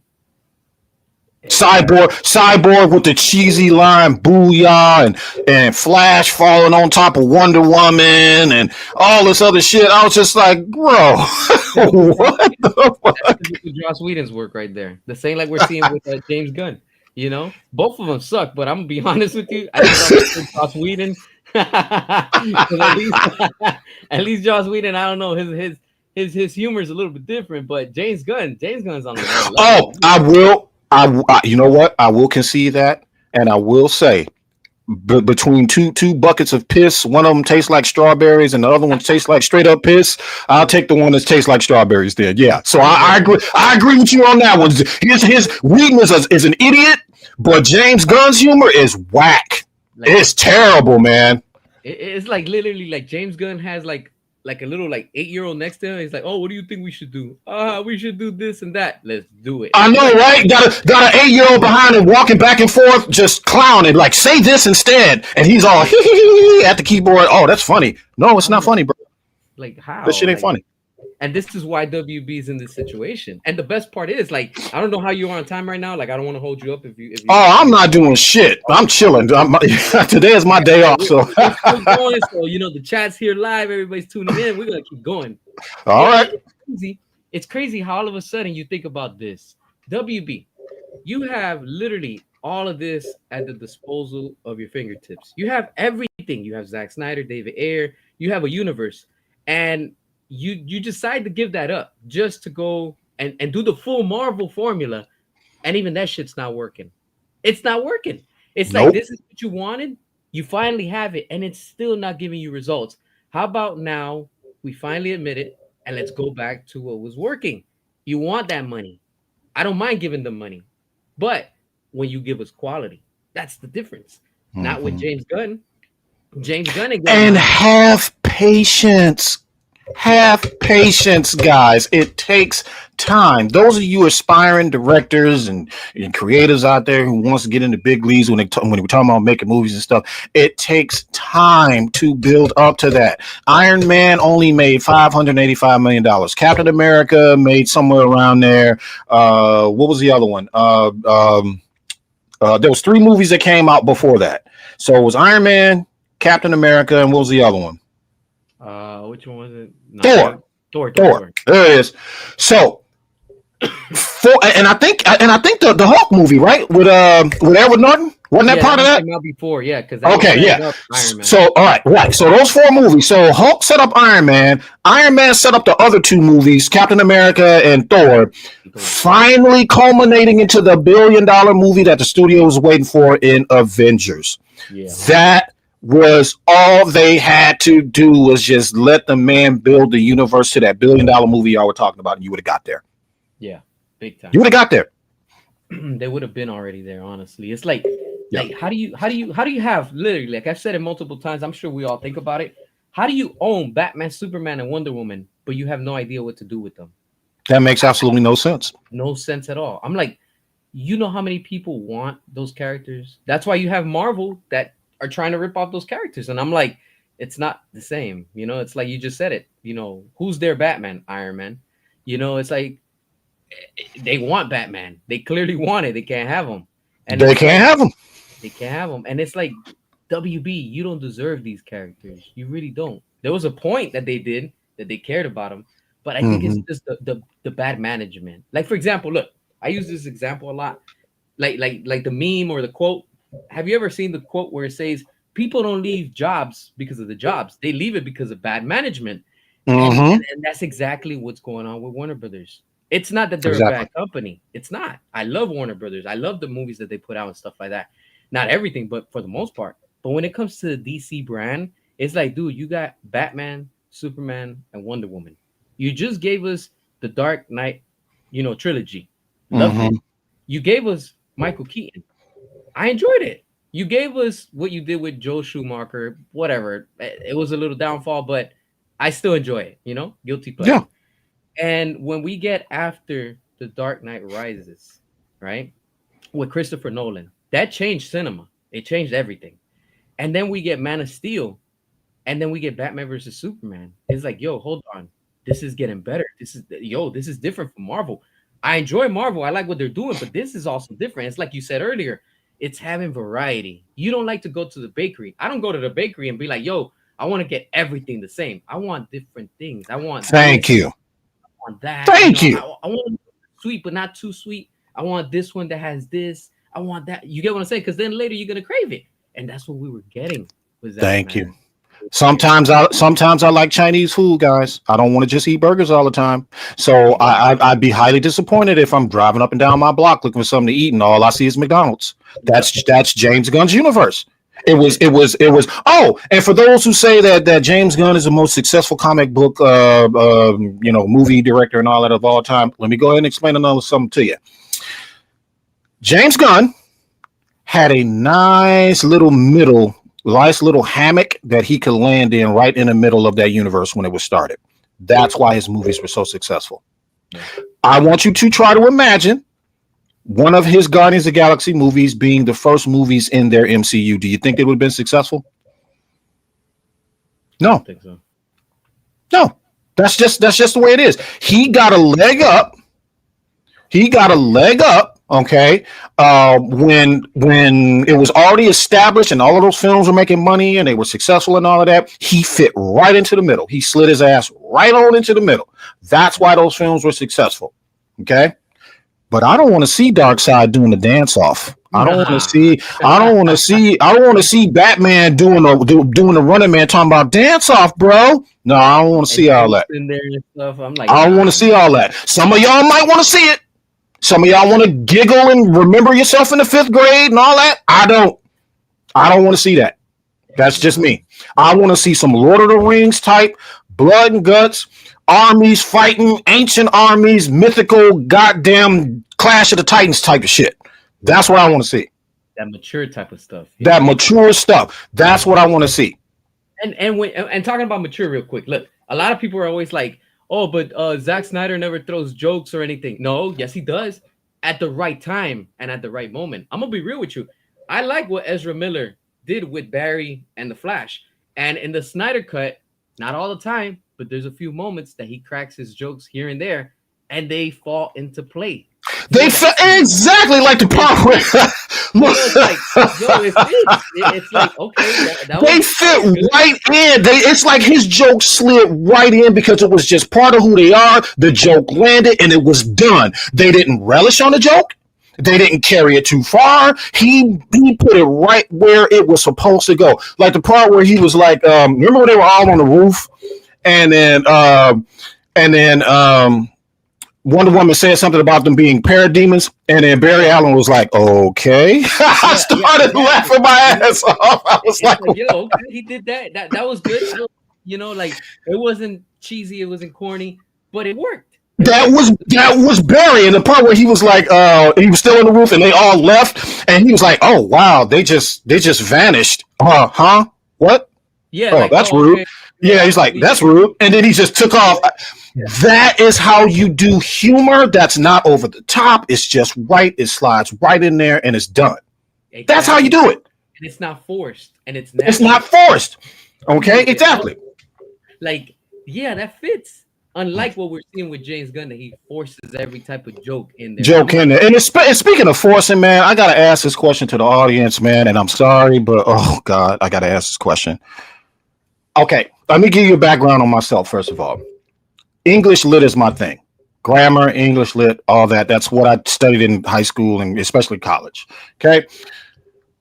Why in the world do y'all need this generation? And not everybody in this generation, I'm just blanketing in it, but I don't mean every single people think like this. Obviously, CS director is way different. So why do y'all need everything explained to y'all in exposition? Why do y'all need your emotions to be told or the character's emotion to be told as words instead of just nuanced? Why can't y'all pick that up and see that that's what that character is experiencing without having it being spoon fed to you? I don't get it. What's going on? Yeah, that's true. Somebody tell me why. I don't understand why when I watch a Zack Snyder film, okay, when he said you're letting them kill Martha, I knew exactly where he was going. It wasn't their mothers have the same name, and that's the reason why. That is the most laziest thinking I have ever heard. That is not why. And they were not friends. They had a commonality based off of what happened to Batman. Mm-hmm. Okay, BVS, a lot of people think that this film was mainly about Superman. No, it was about Bruce. Yeah. Watch the fucking movie. It was about Bruce. Yep, it is. I agree with you. Look, like that movie, Batman versus Superman, is way ahead of its time. It really is. You know, like when you look at it from the James Gunn fans' point of view, that everything is stupid and mature. That's why they constantly use the Martha line, the joke, the played out joke that we're like, all right, that's it. It's beautiful. It is a beautiful line because it is. It literally is telling you, yo, that's Batman's, Bruce Wayne's mother. And what a coincidence that that's also the same name from Superman, his mom. And I'm like, yeah, I would have never thought of that shit. I was blown away when he said that. I'm like, he is about to bring this man back from his PTSD with one line. Yeah, and I was he is about to bring him back down to earth and say, motherfucker, this is your last chance. Okay, it had nothing to. The reason why Superman said you're letting him kill Martha because that was his last ditch effort. He did research on Bruce. He knew what his mama name was. Yeah, exactly. Of course he knew. That's why he said it. That's why at the last minute he was like, "This is the only thing that's gonna bring this dude back. You're letting him kill Martha." Bruce immediately was like, "What? Wait, huh?" Yeah. Like, why that name? Like, and then Lois comes in and says that's his mother's name, and then Bruce was like, "Holy shit, this man's got a mom." Yeah. This man was birthed. This man has a mother that loves him. Yeah. That's why he said it.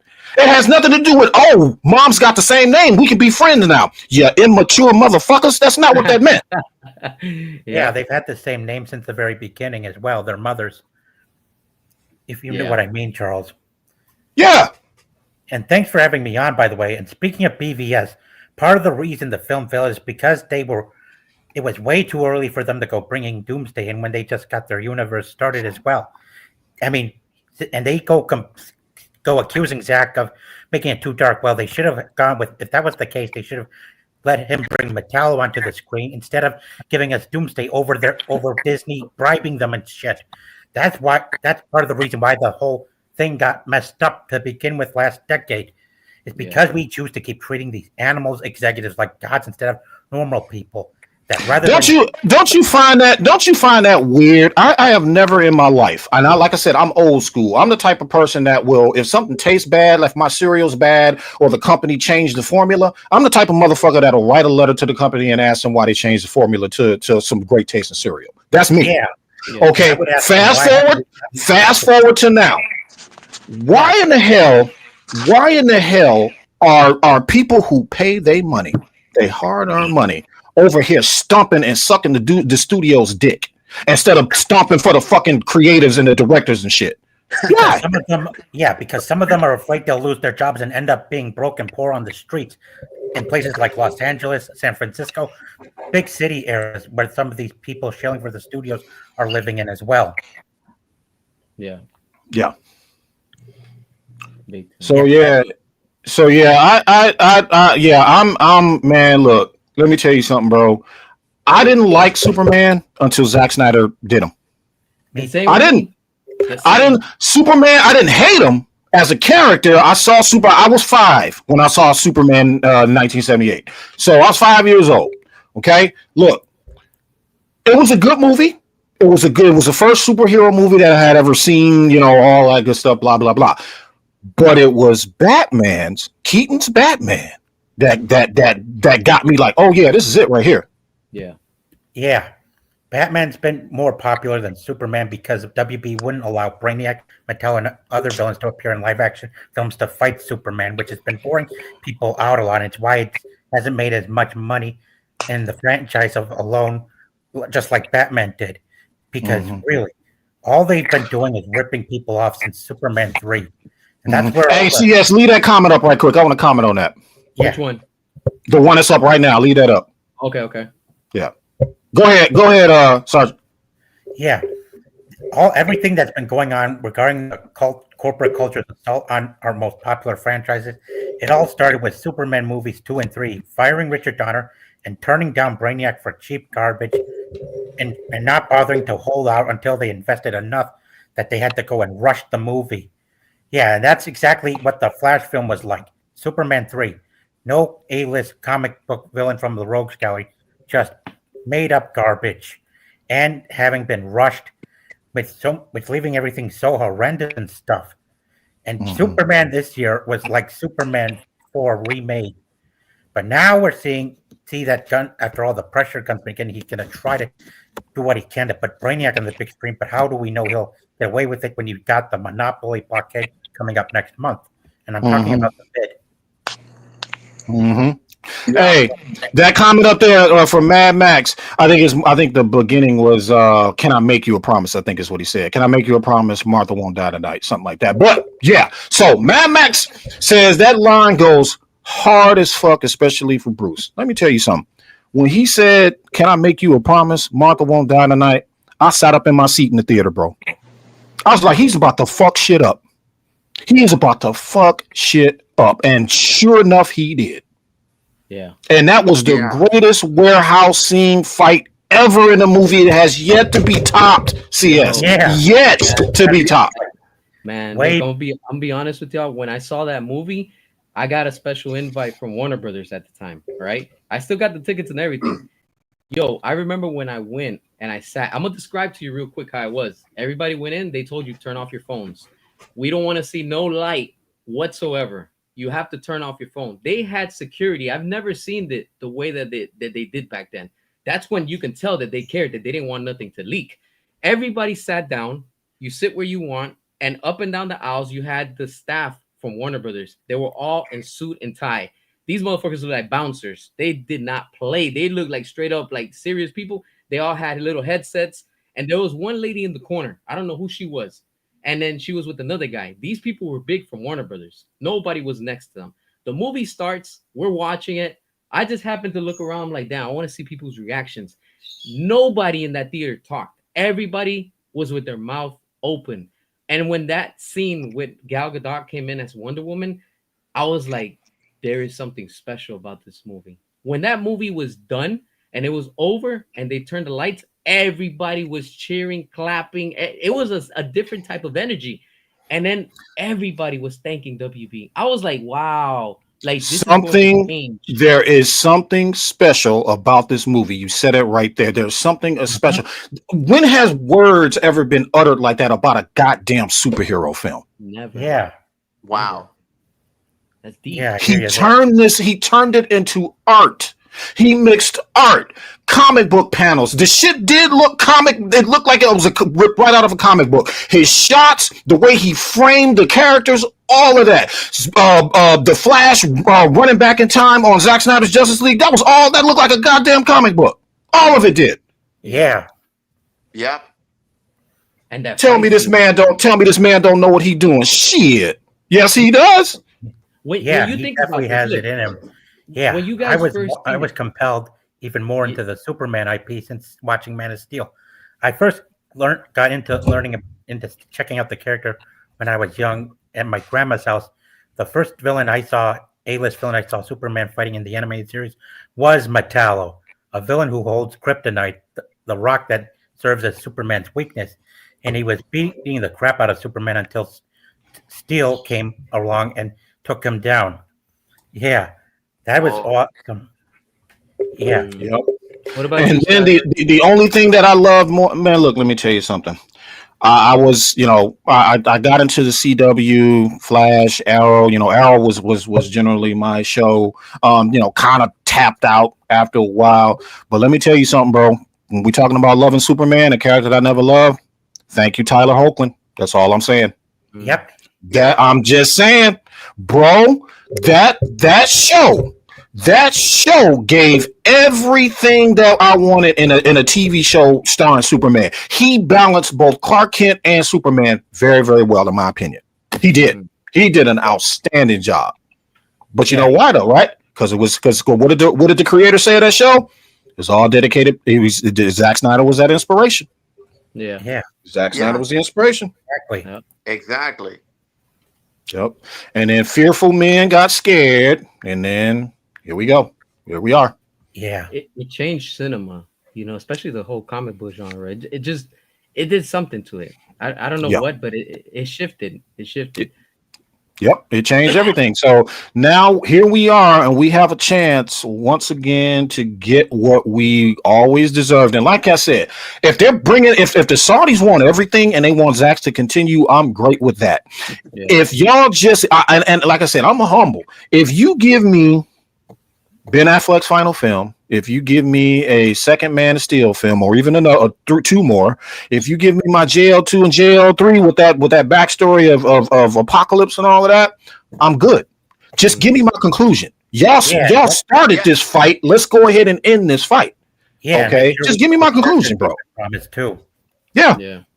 Yeah, I want to see man. I want to see the future lanterns come out of nowhere. I want to see man and armies and I want to see them fighting Darkseid. I want to see that shit. I want to see Cyborg and Flash build the cosmic treadmill so Flash can go back to the beginning in the first place and warn Bruce. I want to see that shit. Yeah. yeah, Yeah, so was I. Mm-hmm. It's fucking crazy what they put us through. I know it's insane, and it's crazy they would allow this to keep going. I mean, seriously, what really is going on in Hollywood that they can't keep it together and stop? They're They gotta they're stop they're killing the studio. they're here. Let me help you out. They're changing with the times. I'll go ahead and explain it to you as an old dude here. So times change, things change. I get it. Let me tell you something. If my grandparents were alive, their parents before them, they were probably saying the same shit about our generation, and they were. They were saying, "Oh God, back in my day, blah blah blah." We're all gonna go through that scenario because when you're old and gray, and theaters don't exist anymore, which I don't think they will. What do you think, CS? You think theaters gonna be around in the near future? Nah, they're not. Unfortunately, that shit's gonna die. Like unfortunately, like DVDs and all this. That's shit. what I think. Yep, that's what I think. Digital, That's what I think. Everything's about to die. If you ever seen Ready Player One, that's Yeah. basically what the future is going to be like. It's going to be all AI. You're going to have these weird augmented screens in your house, and anything you can Skynet. watch on tap. That's what it's going to be Skynet. like. We're seeing it right now. They got Yep. real robots already in Japan. I don't know if y'all Yeah. seen them, but they got half torsos already. Yeah. Yeah, So they I, got Oh, shit. Yeah, you can see. Yeah, the so videos. I It's not AI. I It's not understand. AI, it's real.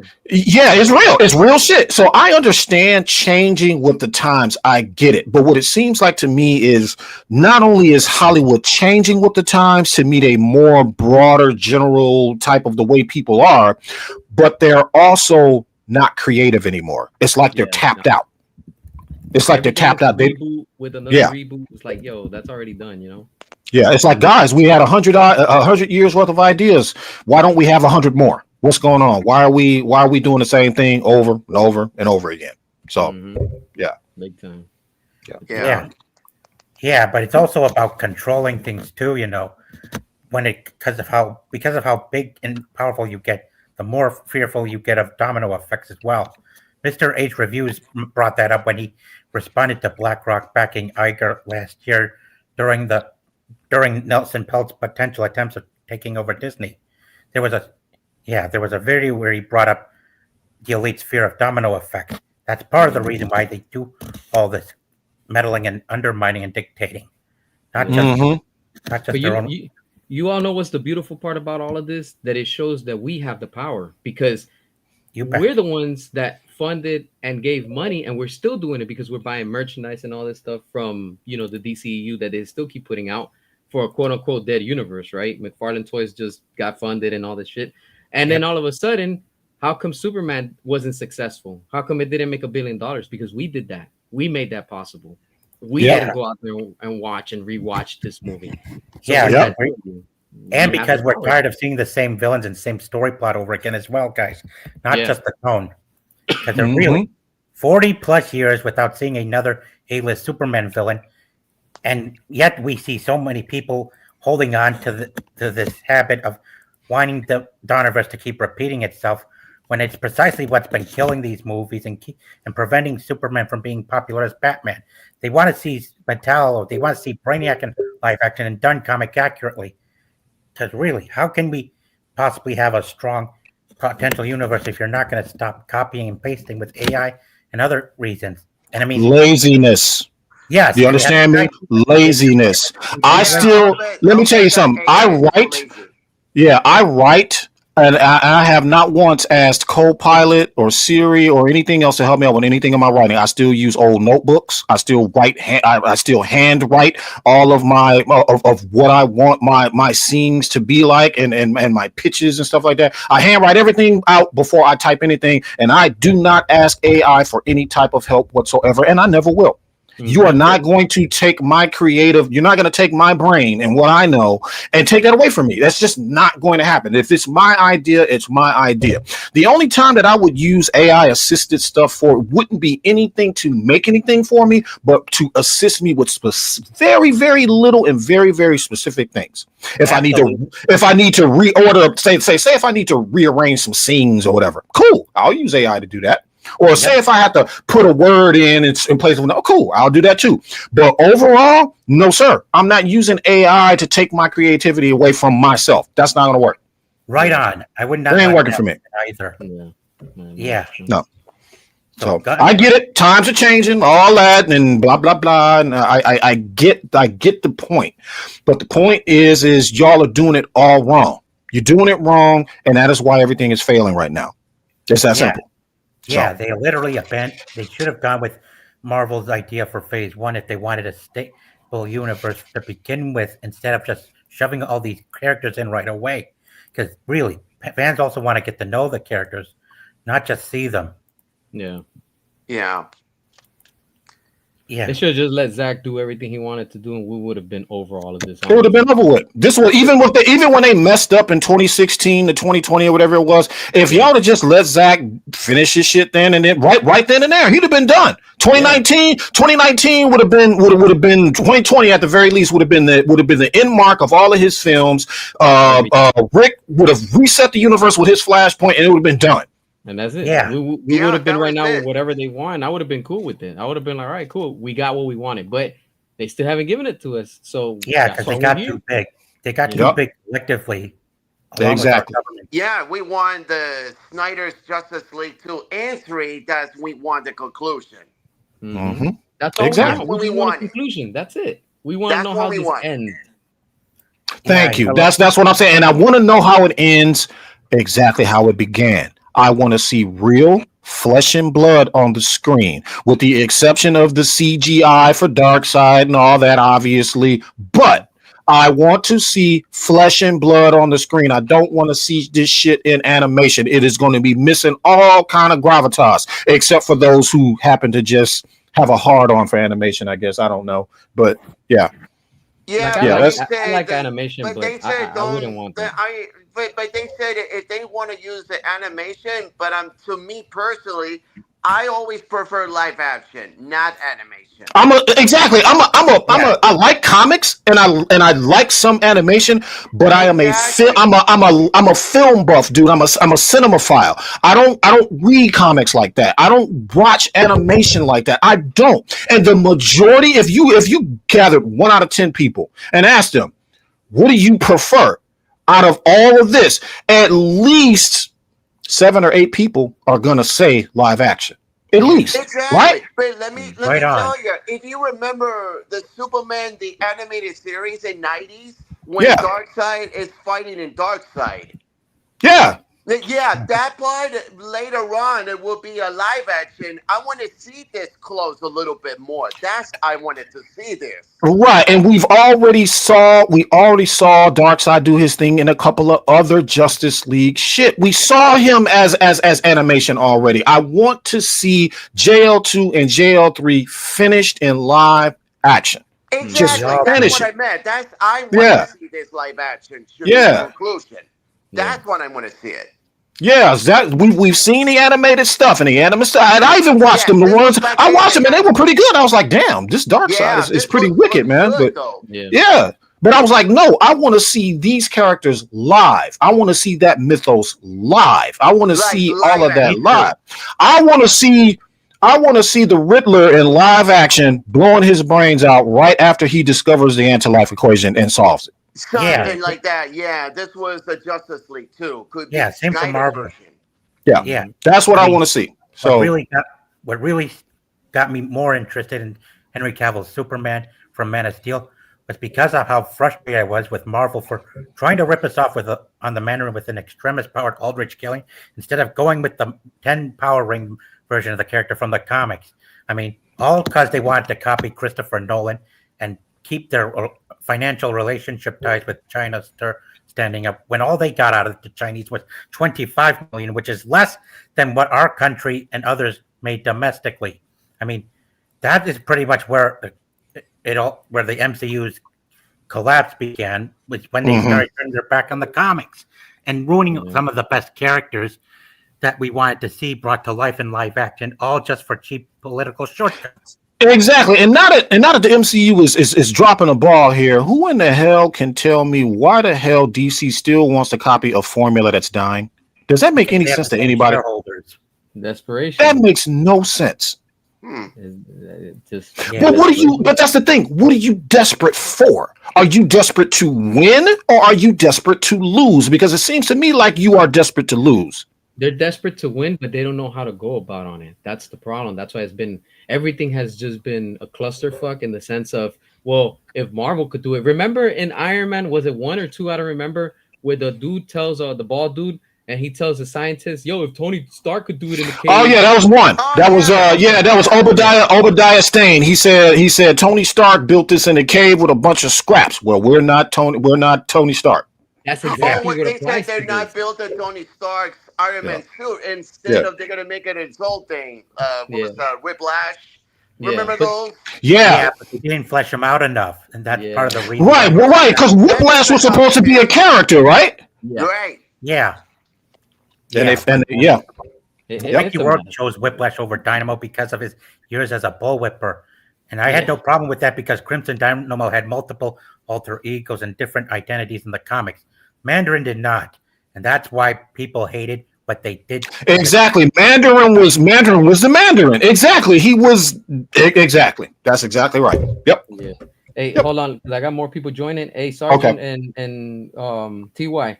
Let me Thank you for get you having me guys on. off, and then let me bring the other ones because they've been coming on and off. Charles, you can stay. We Take good. care. Okay. Yeah. All right. So let me I'll get 1 and 2. All right. So LT, Hey, what's going on? what- Let us know what you think. what's going on? Can y'all hear me? Yeah, Yeah, we hear you. Yeah, man. Wow, what a day! What a day! For Right. Snyder. Man, I think I was just thinking about how history repeats itself, and I was looking at this comic code authority that took place back in the 50s, Okay. and basically what happened with that was after the success of Batman, he came out like in 1939. He was dark and all that. The comic code came, and it basically was like a system of self-regulation they established by the U.S. comic book publishers to avoid government censorship in response to public moral panics and concern. People saying it's too mature. So Okay. this is why we start to get Batman fighting dinosaurs and he got the zebra costumes and basically the campish tones. And that's what ushered in the Oh, 1966 Adam West show. Mine because yeah. Soul came in 1954. But so for artists who had actually authentic, adult-like concepts, it became an issue for writers rather. Yeah. So it's like, well, nah, we can't do that no more because we gotta consider censorship. So we want you to tone it down and have them fighting a gorilla's eye or a zebra. Yeah. And it caused a decline in comic books.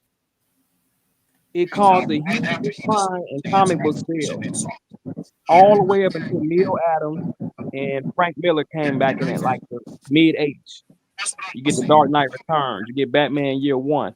Mm-hmm. That's what's going on right now in reverse with Hollywood censorship. The argument of James Gunn's tone. It's like, oh man, Zack Snyder's too dark. It's like, no, he's not too dark. He's showing us our comic book characters in the real world. Yeah. Say he's dark is to say the real world is dark, but it is. It's like people could die here. However, that's not necessarily a bad thing because it raises the stakes for our heroes to have to overcome something. Stakes, tension, urgency. Those are the three ingredients you need in films like this: stake, tension, and urgency. Those three. Like if there's no consequences, why put on a bat suit? Why go get all this expensive stuff? What's the point? Yep. And then if there's a threat of death in a real world case and scenario, if it's a killer be killed scenario, you're gonna do what you have to do. And that was the whole idea. Batman in 1939, he had a gun. Yeah. And I think the idea wasn't that he would kill, but it was like he was gonna do whatever he had to do because he's a hero. Protection. Not necessarily the hero that we want him to be, but he is he got no superpowers. I can't come out of this if you shoot me. So I'm gonna shoot you before you shoot me. Yeah. Yeah. I believe you. Like what he say, I believe you. I believe me, man. I'll do it. Their primary mistake when they came out with these comic book codes and rules and regulations and all of that is they didn't stop to think, well, we could have both. Yeah. We could have both. We don't have to have just one. We could cater to specific people. And that's 52 universes. That's the whole point. Yeah. I agree with y'all. I think that's what James Gunn would fit in. Like if you look at a character like what's that guy? Plastic Man. Perfect. That's got James Gunn's name written all over it. All over it. Completely. But he doesn't necessarily need to be in a movie with Ben Affleck. I mean, maybe down the line, 10 years. He's stronger than Reed Richards. Yeah. But I mean, because look at the mask. Look at Jim Carrey in the mask. That's basically what I imagine Plastic Man would be like. Mm-hmm. He's comical, live action. He could be anything. But the thing is, I mean, we still have barely scratched the surface of mature storytelling and content. Like to me, if you watch BVS, that's not all the way comic accurate Batman, the real Batman. Like graphic novel, Dark Knight Returns, Frank Miller, he didn't even talk to Clark like how Affleck talks to Henry Cavill. He's like, Clark, you idiot. Oh, you mean in the Dark Knight, right? In the comic book. Because he sees the gullible. Basically, he is a farm boy, and he's he wants to help everybody. Got this guilty survivor. Right, I know what you're saying. Yeah, because in the comic book, Batman was more like, "Are you a fucking idiot? Are you stupid? Right. Are you listening to what?" Yeah. Yep. And then Batman actually is more grounded, but it's like how we really are in the real world. Like if we're criminals, we've always been criminals. If I go out and put on a suit and become a vigilante and I'm beating up cops because they won't let me stop the criminals, I'm a criminal. I'm breaking the law. Exactly. We've always been. Let's stop. And then that's what Alfred was just like, yo, what are we doing? Do you want me to save the world or not? That's the question. Yep, that's the question. I could be Adam West, but I'm gonna probably get my butt handed to me like what's the guy name? Corn Sweat. I could be Adam West all day. I'll put on a Batman costume, but you're not gonna get the same result. And I think that's what Miller was trying to convey. A time span of what happens to a man who tries and then give him 10, 20 years in the costume and trying, and you see the world hasn't really changed. It's only getting worse. CS, what did I say? What did I say? That's exactly what I said. I said that this man has been through this shit in the real world. If it was any one of us, try to imagine being a cop for 25 years in this shit. Imagine that. And then you just like, you know what? I'm jaded as fuck. I'm so tired. I'm not making I'm not helping. It seems like every time I turn around and try to help somebody, more shit gets worse. I'm tired.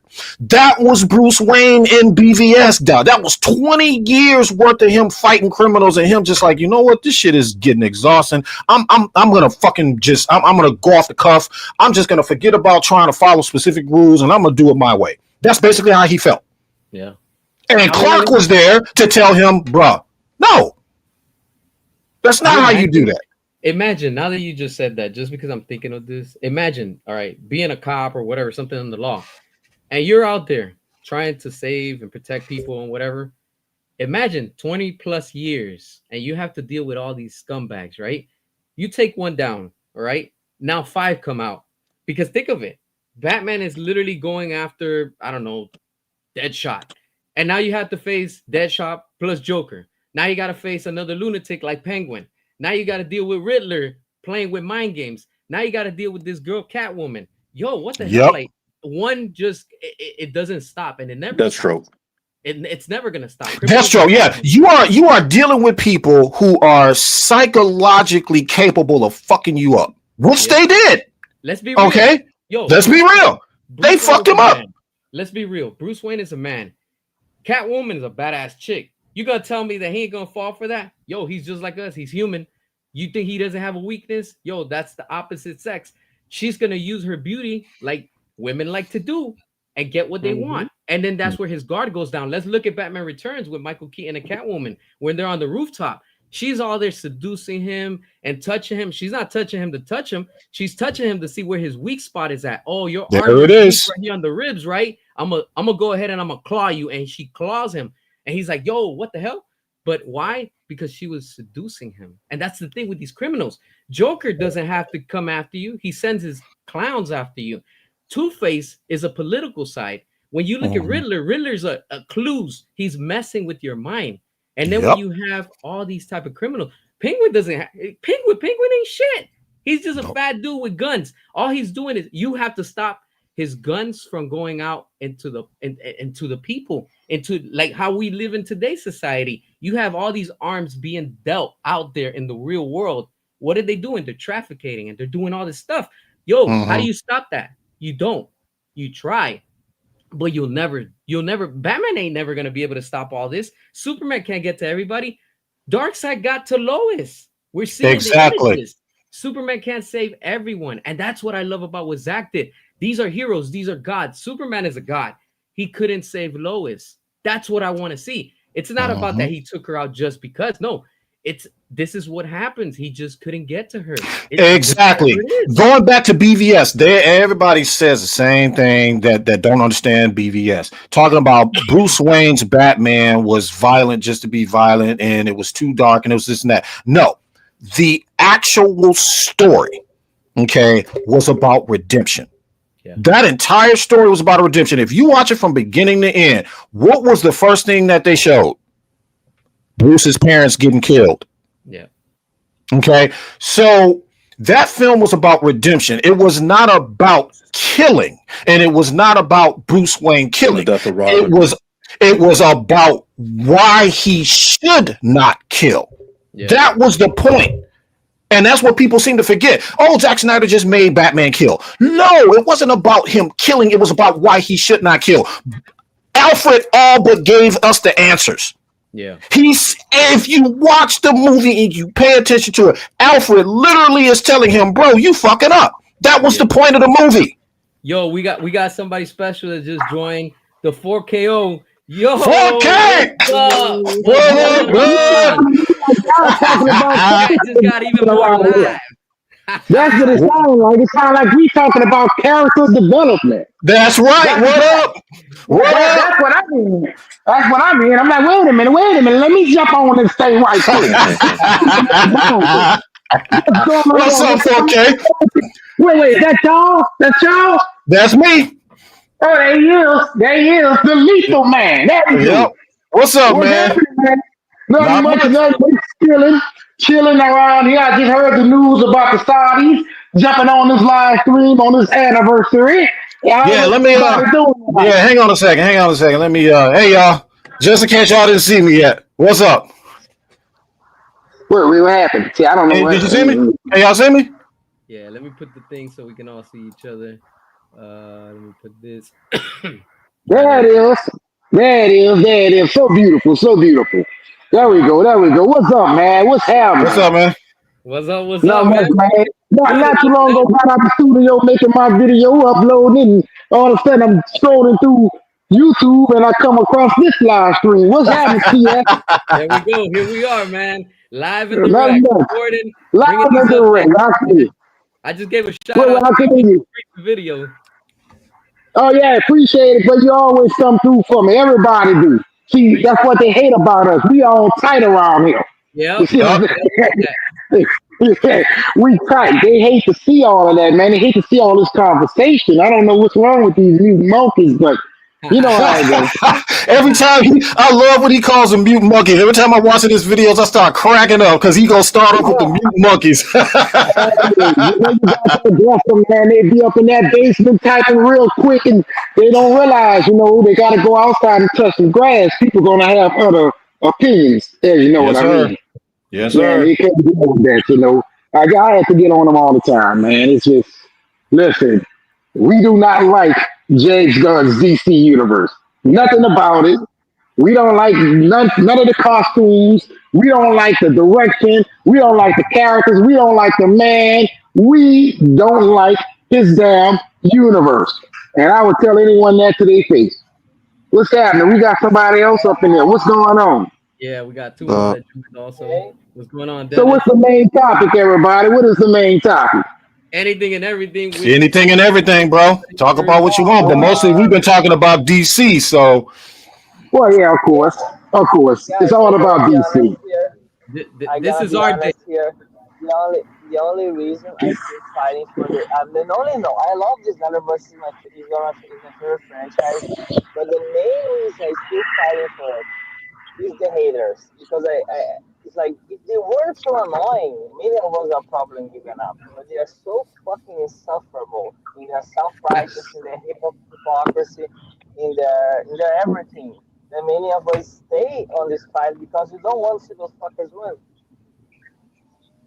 Yeah, well, you got to just deal with that regardless, man. These people, the reason why you got to deal with so much hate is because they're misguided.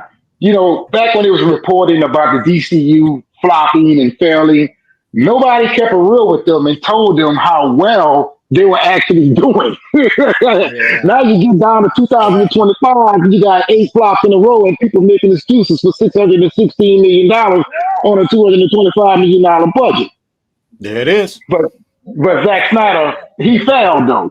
I don't get that. I would never get that.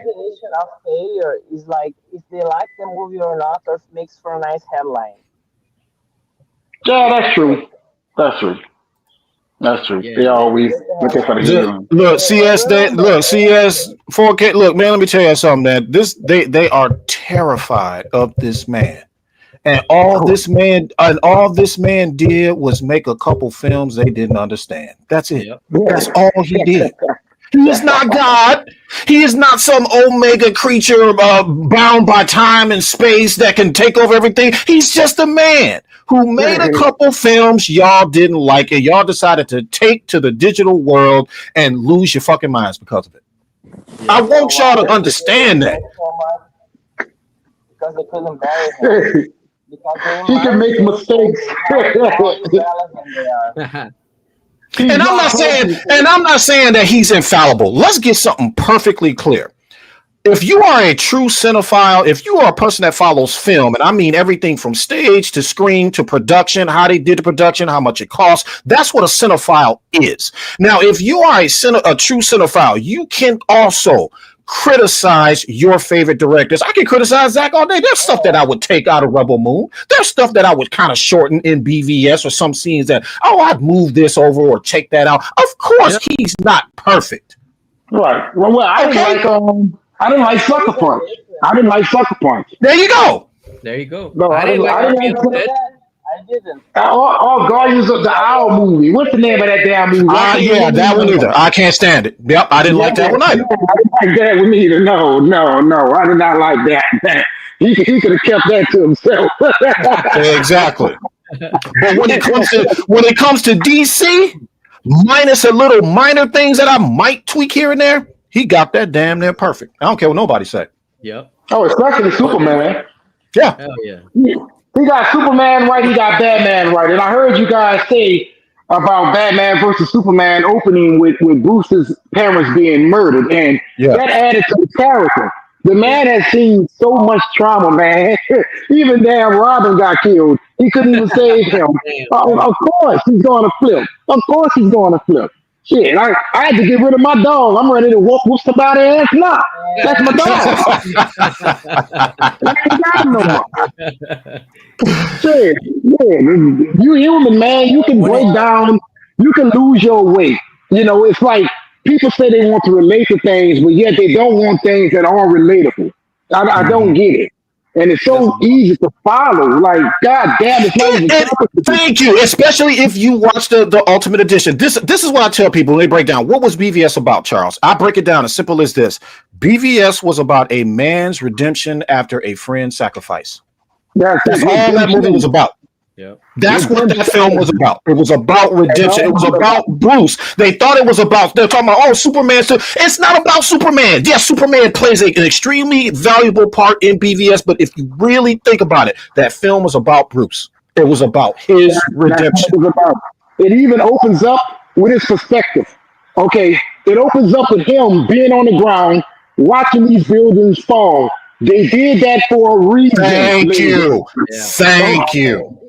They did it for a reason. The credits comes on. You got Bruce. He's walking with his parents. They die. The next scene, he's running away from their funeral. Then after that, what do you see? Him in goddamn Gotham. Buildings falling.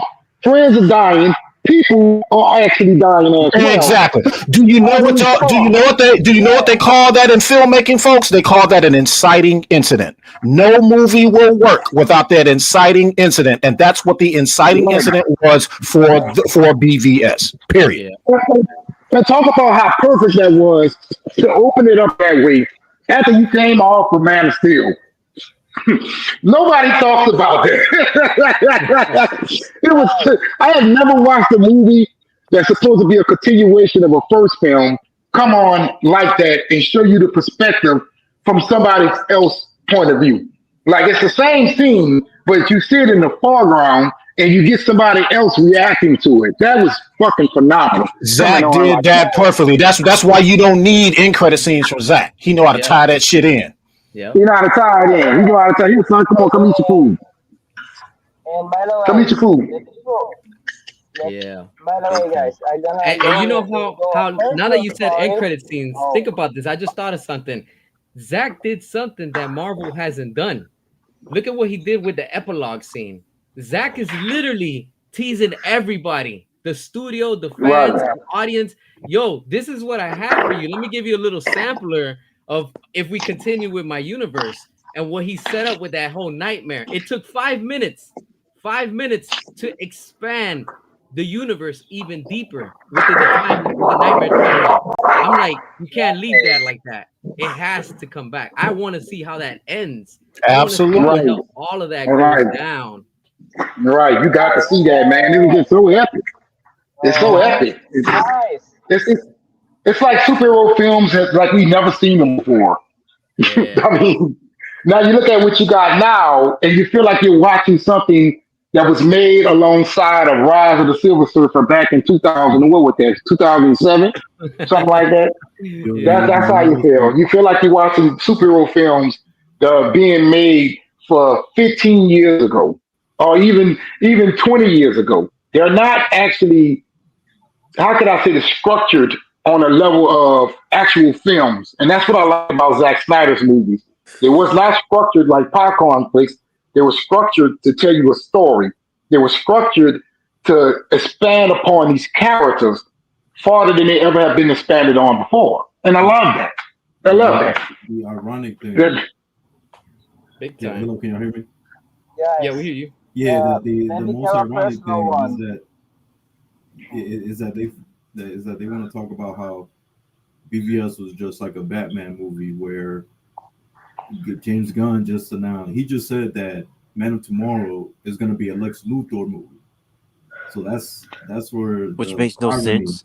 Exactly. Yeah. That's Makes what no, irony of no everybody. sense. No damn sense.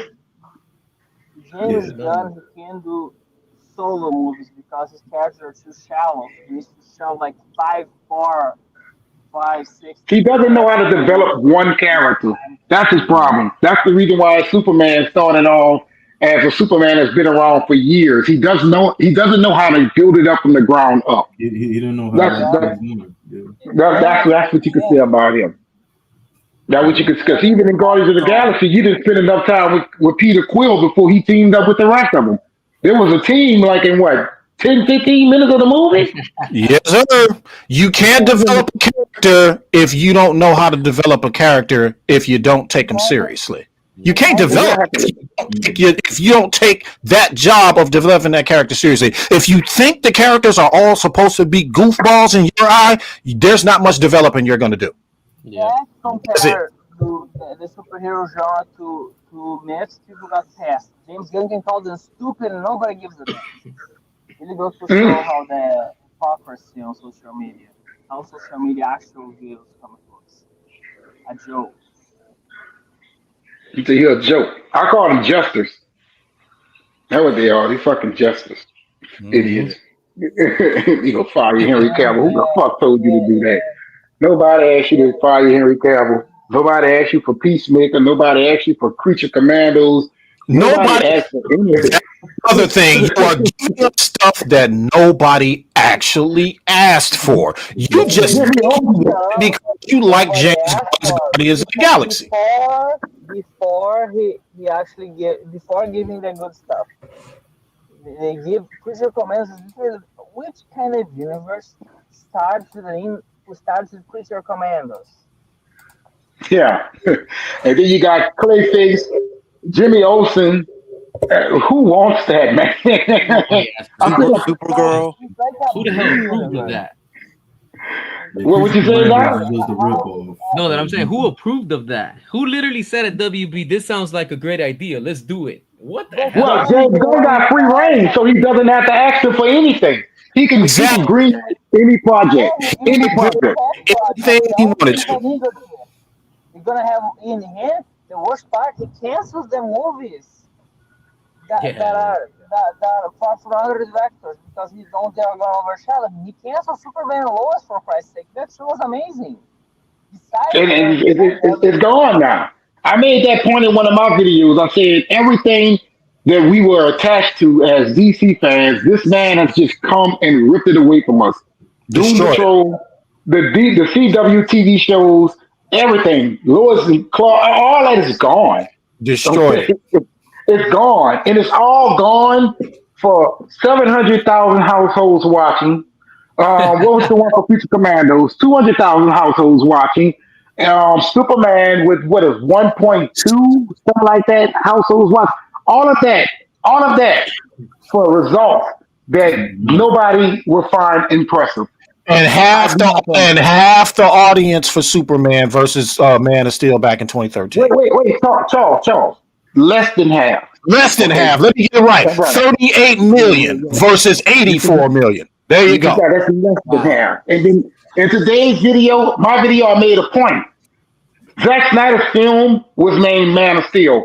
Not too many people know that Superman is Man of Steel All Man of Tomorrow, All the Last Sons of Krypton.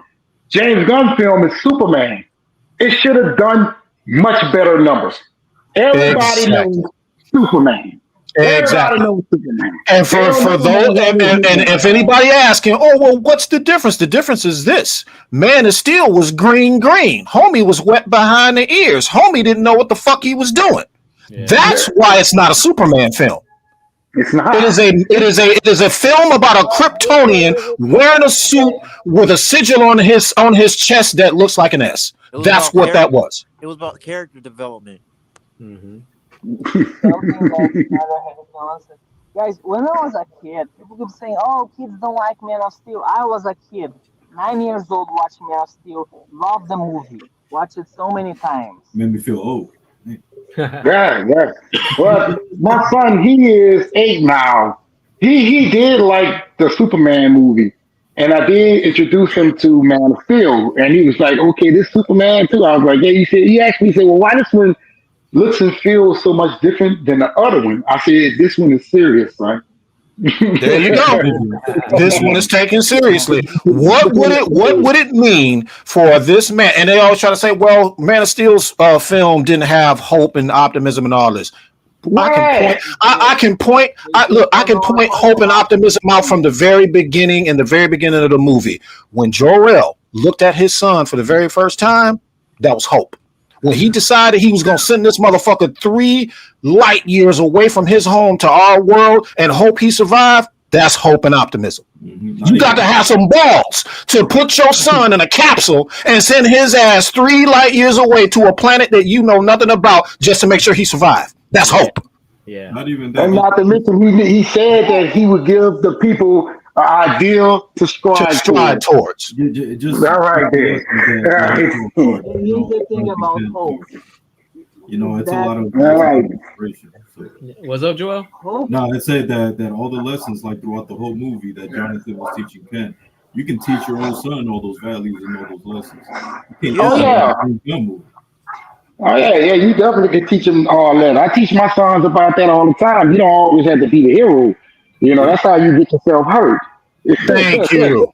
Yeah. You know, and then we don't know the outcome of what will happen if you was to portray yourself to these people. What people have to understand is the only reason why the people of Earth kind of accepted Superman was because of the invasion. If it wasn't for that, and Superman was just there by himself, then the outcome may have been different. Half the people was against him, and half the people was with him. So there you it's go. like, okay, you can introduce him, then you got a problem. No, he revealed himself at the time where the planet was being invaded and threatened, and he stood up for the people. How the hell could anybody miss that? I don't get it. Yeah. Oh, he didn't save anybody. He let people die, blah, blah, blah. This dude saved 8 billion people by stopping a goddamn terraforming world engine. Yes, he saved everyone, not just one person. Well, he saved the guy falling from the helicopter. He saved the children on the bus. I mean, he saved so many The people on the oil tanker and all of the boat and the fucking oil rig, all of that. Yeah.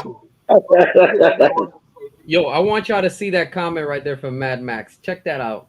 This live is an example of hope. There you go. Yeah.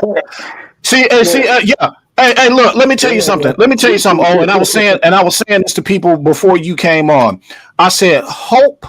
When you define hope means your wishes and your feelings for a better outcome despite what the odds are. That's hope. Right. You don't need anything to hope for if there's no odds, if there's no stake, if there's no urgency, if there's nothing to hope for. You don't want a movie about hope and optimism. Yeah. Like the people standing on the roof, and you got the tsunami coming in, and wrote the city, and they hoped that he came, and he showed up. He showed up. Okay, he was there. Yeah, they just want colors. That's all they That's do. it. Yeah. And I got colors from Man of Steel. I don't understand this whole dark aspect. I can tell this goddamn suit is blue. I can see every color in that movie. They act as if the film was black and white. I'm like, what the fuck are you watching? I know, I talk about what you talk about, no color. I'm like, maybe you don't know anything about color grading and all that stuff. I would suggest you go back to school and learn how that works. But his films are extremely colorful. Man, especially Rebel Moon. Rebel Moon got so much color in it, dude. I was Yep. like, man, Rebel Moon has color. It wasn't bright. It wasn't like bright and super, Right, like right. super, but it was it was saturated color. That's all it is. Yeah. Versus Right, bright at the color. It's same saturated time, color. that's when you're trying to get them people them popcorn flicks, man. Smallville is extremely colorful. Smallville, the scenes in Yeah. Smallville, when Clark is home, they are colorful. Because when Zach wanted his suit to look more alien, and it does not look more alien when it's Right. super bright and made out of spandex. It has to have that texture. It is a Kryptonian suit. Jarrell's AI built that suit for him. That's why it looks like that. To build on what you just said, this is Man of Steel is a sci-fi movie. He knew Yes. that it's an alien film, so he made it into sci-fi, and that was the greatest idea that he could have ever have done with that. Okay, Yeah, it's an alien like you. civilization. Yeah, like you own sci-fi is my bread and butter, bro. Sci-fi is Yeah, numero uno I for me, love man. sci-fi. Sci-fi is the shit. Yeah. I checked out Predator's Badlands the other day. Man, that is lit, dude. That's Which one? lit. Which one? Predator's Badlands, the new Predator Yeah, movie. I heard it was lit. I heard it was lit.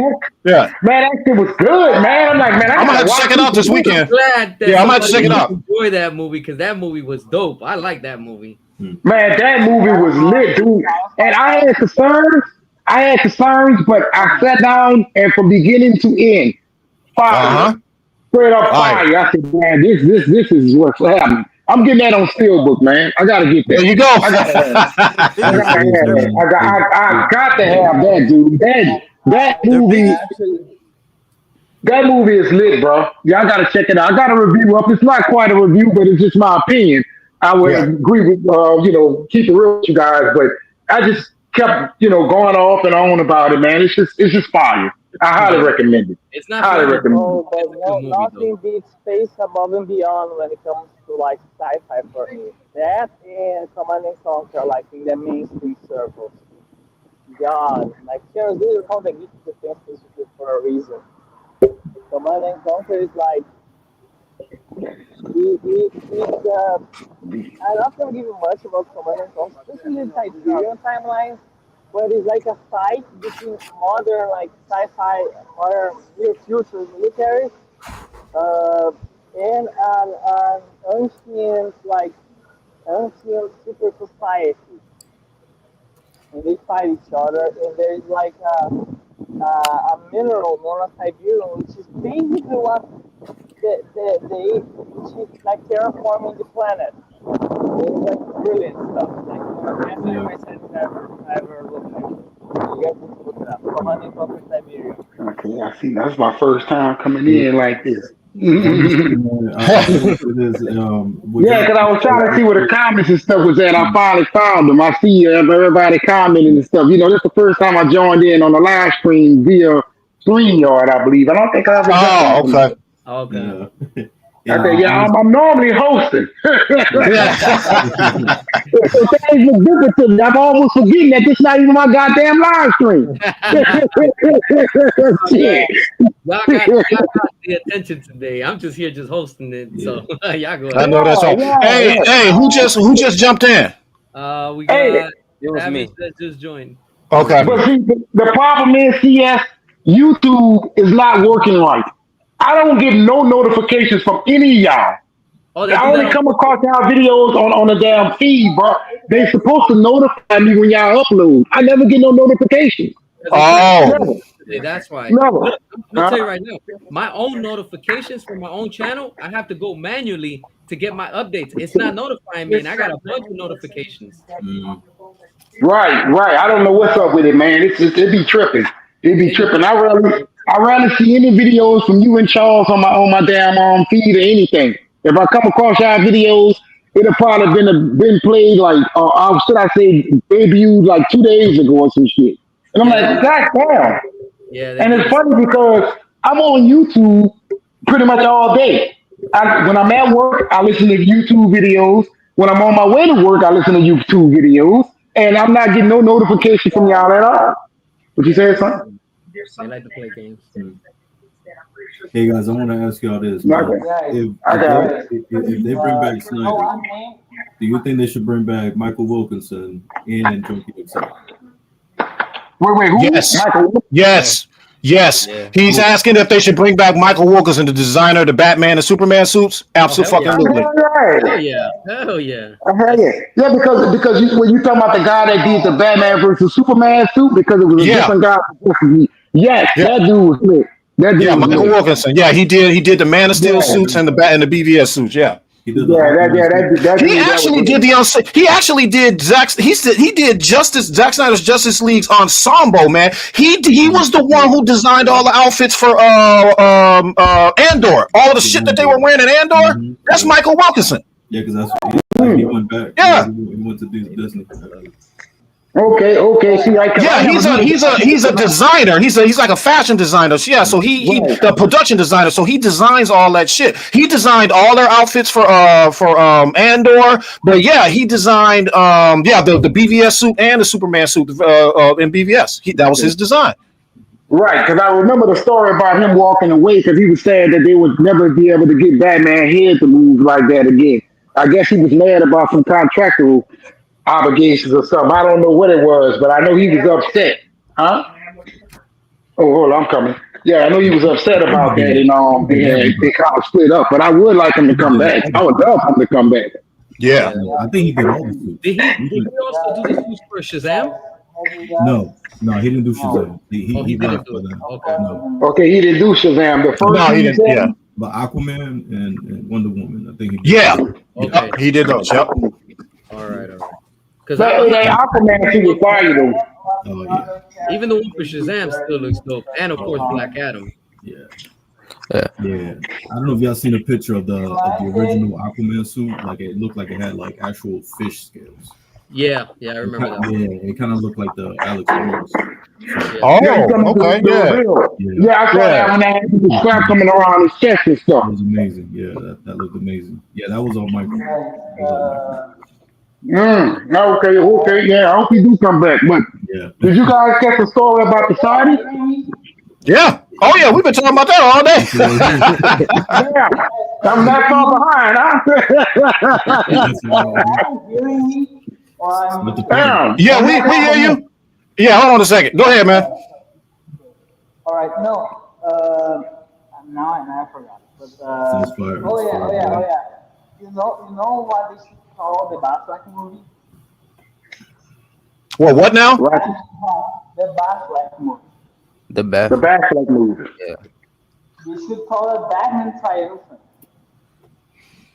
Batman Triumphant? Yeah. Triumphant. Wait. You gotta put the mic to your headphones.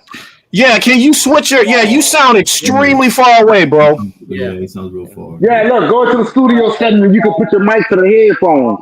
Yeah. All right. Somebody said we need Eric Fisher and harsh critics up in this thing. Where y'all at? Yeah, where they at? Where y'all at? You hear me now? Or it's better? It's a little bit better. You sound like pretty much exactly where you are in the hallway. So everything's echoing off the walls and traveling. But go ahead, brother. Batman Triumphant. That was supposed to. So, for those who are unaware, Joel Schumacher didn't want to make Batman and Robin. That was big studio interference. Anyone who has actually seen some of these movies know that isn't a Joel Schumacher movie. Right? It has nothing to do with his styles, his taste in movies. And he wanted to make a movie called Batman Triumphant, which would be much darker, much more like psychological thriller, film noir, which is what he specializes in. So Ben first because it was struggle to get that the Batman movie released, they should name Batman Triumphant because of that. But also as a fuck you to every single movie exec whoever tries to cancel a movie. Call it Batman Triumphant. Batman Triumphant. That sounds good. Yeah, that title was already done by Tim Burton. Tim Burton was going to make the third movie. Oh, really? Yeah. Oh, yeah. Oh, really? No, I didn't know that. Tim Burton. I'm mad Tim Burton didn't get his third movie, man. Because see, Warner Brothers always been messing up. Well, they did that because Batman Returns didn't make the marketing, the money, and they lost the deal with McDonald's at the time. I mean, Yeah. that whole McDonald's thing was very controversial. Oh yeah. Oh yeah. See, I don't remember all that because back then I wasn't even paying attention to all this stuff like I do now. I didn't know they had all that drama. Mm-hmm. Oh And yeah, they WB, were real they told controversial. him to step down, and he became the producer, and that's how they brought Joe Schumacher to make Batman Forever. Yeah. So Well, no, not Batman Forever. That was wait. I yeah. thought that was Batman and Robin. No, Schumacher made Forever and Batman and Robin. Yeah, he made both of them. Okay, Yeah. He made okay. both of them. So Forever came first. Damn, it's been that long. I can't remember. Yeah, it was Kilmer first, and then Keaton after that. Yeah. Believe it or not, I like Kilmer on Batman and Batman Forever. Man, they got Jim Carrey up in that thing. And Tommy Lee Jones. And I was Yeah. young back then. I was up at the Ace Ventura and all that shit. Oh yeah, man, I was liking that. But that Batman and Robin, come on, bro. That shit was trash. And let me tell you something. And we all know the comic book lore. Mr. Freeze is a diabolical motherfucker and extremely intelligent. And I'm not knocking Schwarzenegger's performance. That's what the studio wanted. But let me tell you something. Mr. Freeze is a diabolical motherfucker. He's extremely intelligent. He's a doctor, chemist, and all of that other kind of shit. He's smart. He's super smart, just like Bruce Wayne, just like Brainiac, just like Zod. He's that level of smart. And they goofed his ass up, man. And I was just they try to copy what the Batman animated series did, because the Batman animated series they brought the sympathetic side of Mr. Freeze, because he wasn't sympathetic in the comics. Like he didn't in the comics, yeah. Like all that backstory came from the animated series. Okay, I got you. Yeah, but Schumacher, selling them toys, like he tried to make it goofy and shit. Yeah. Then what was up with them changes? No, we can't hear you, bro. Why did they change from Kilmer to Cooley? What happened now? What happened now? That's how WB used to play, man. WB, bro, they've been playing with directors since Reed, since Richard Donner was there. Yeah. What do you think? Hey, did you see Joe? Did you see the interview with Christopher Reeve? Yes.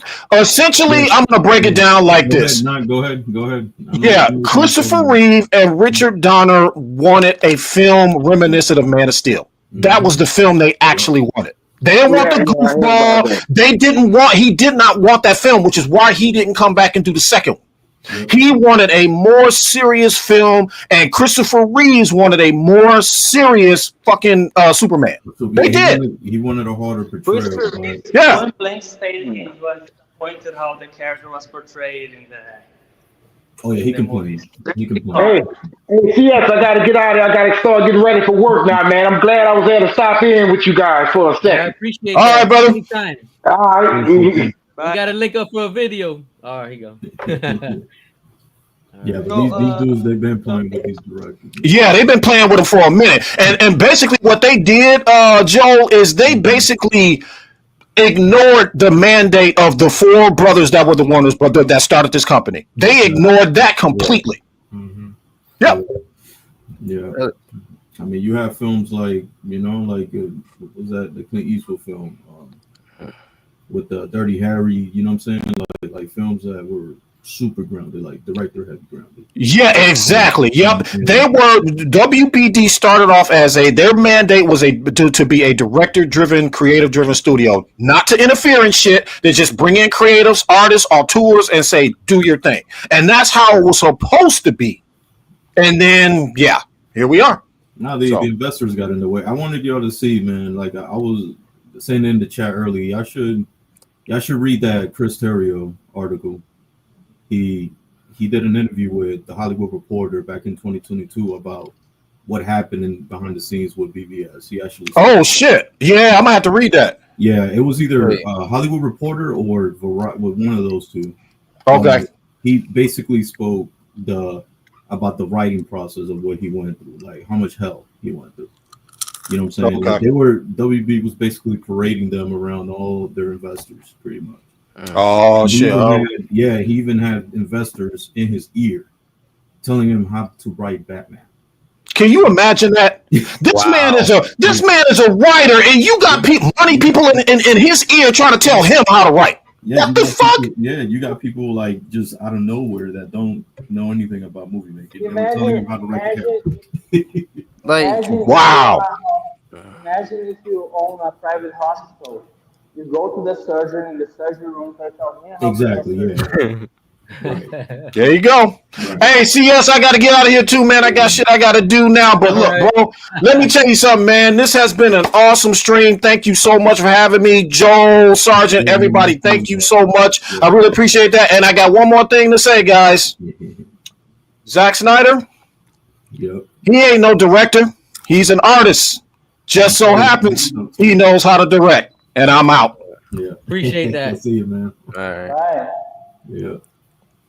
Hey, C's, I appreciate you having me on here, man. You Yeah, know, man, no you- worries. You do Thank some good stuff. You know, Yeah. the content is here. So, Thank you. I appreciate that. Yep. You know, that's why I Yep. decided to do this today. I So, was like, you know Yeah. what? Let Has y'all have there some fun. been any more updates? No, I'm looking right now. Zach Yeah. hasn't posted anything. Okay. Let me see if we're still trending because we were trending earlier a few times. Right.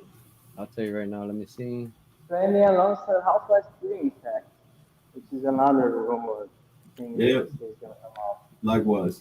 Wait, I have a question. Is comic book news a true source, like an accurate source?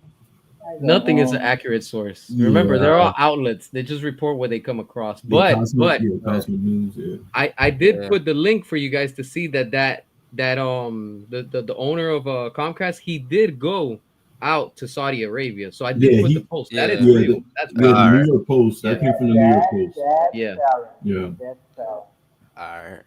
Yeah. And No, but plus, he's remember, Christopher Nolan is a personal advisor to Comcast, right? In terms Yeah. of who they hire, who they don't. So maybe it's a connection. Yeah. Yeah, Yeah. something could be happening for sure. You know, Yeah. how and what, that's the part we don't know. I mean, You the know, signs are pretty clear. Yeah.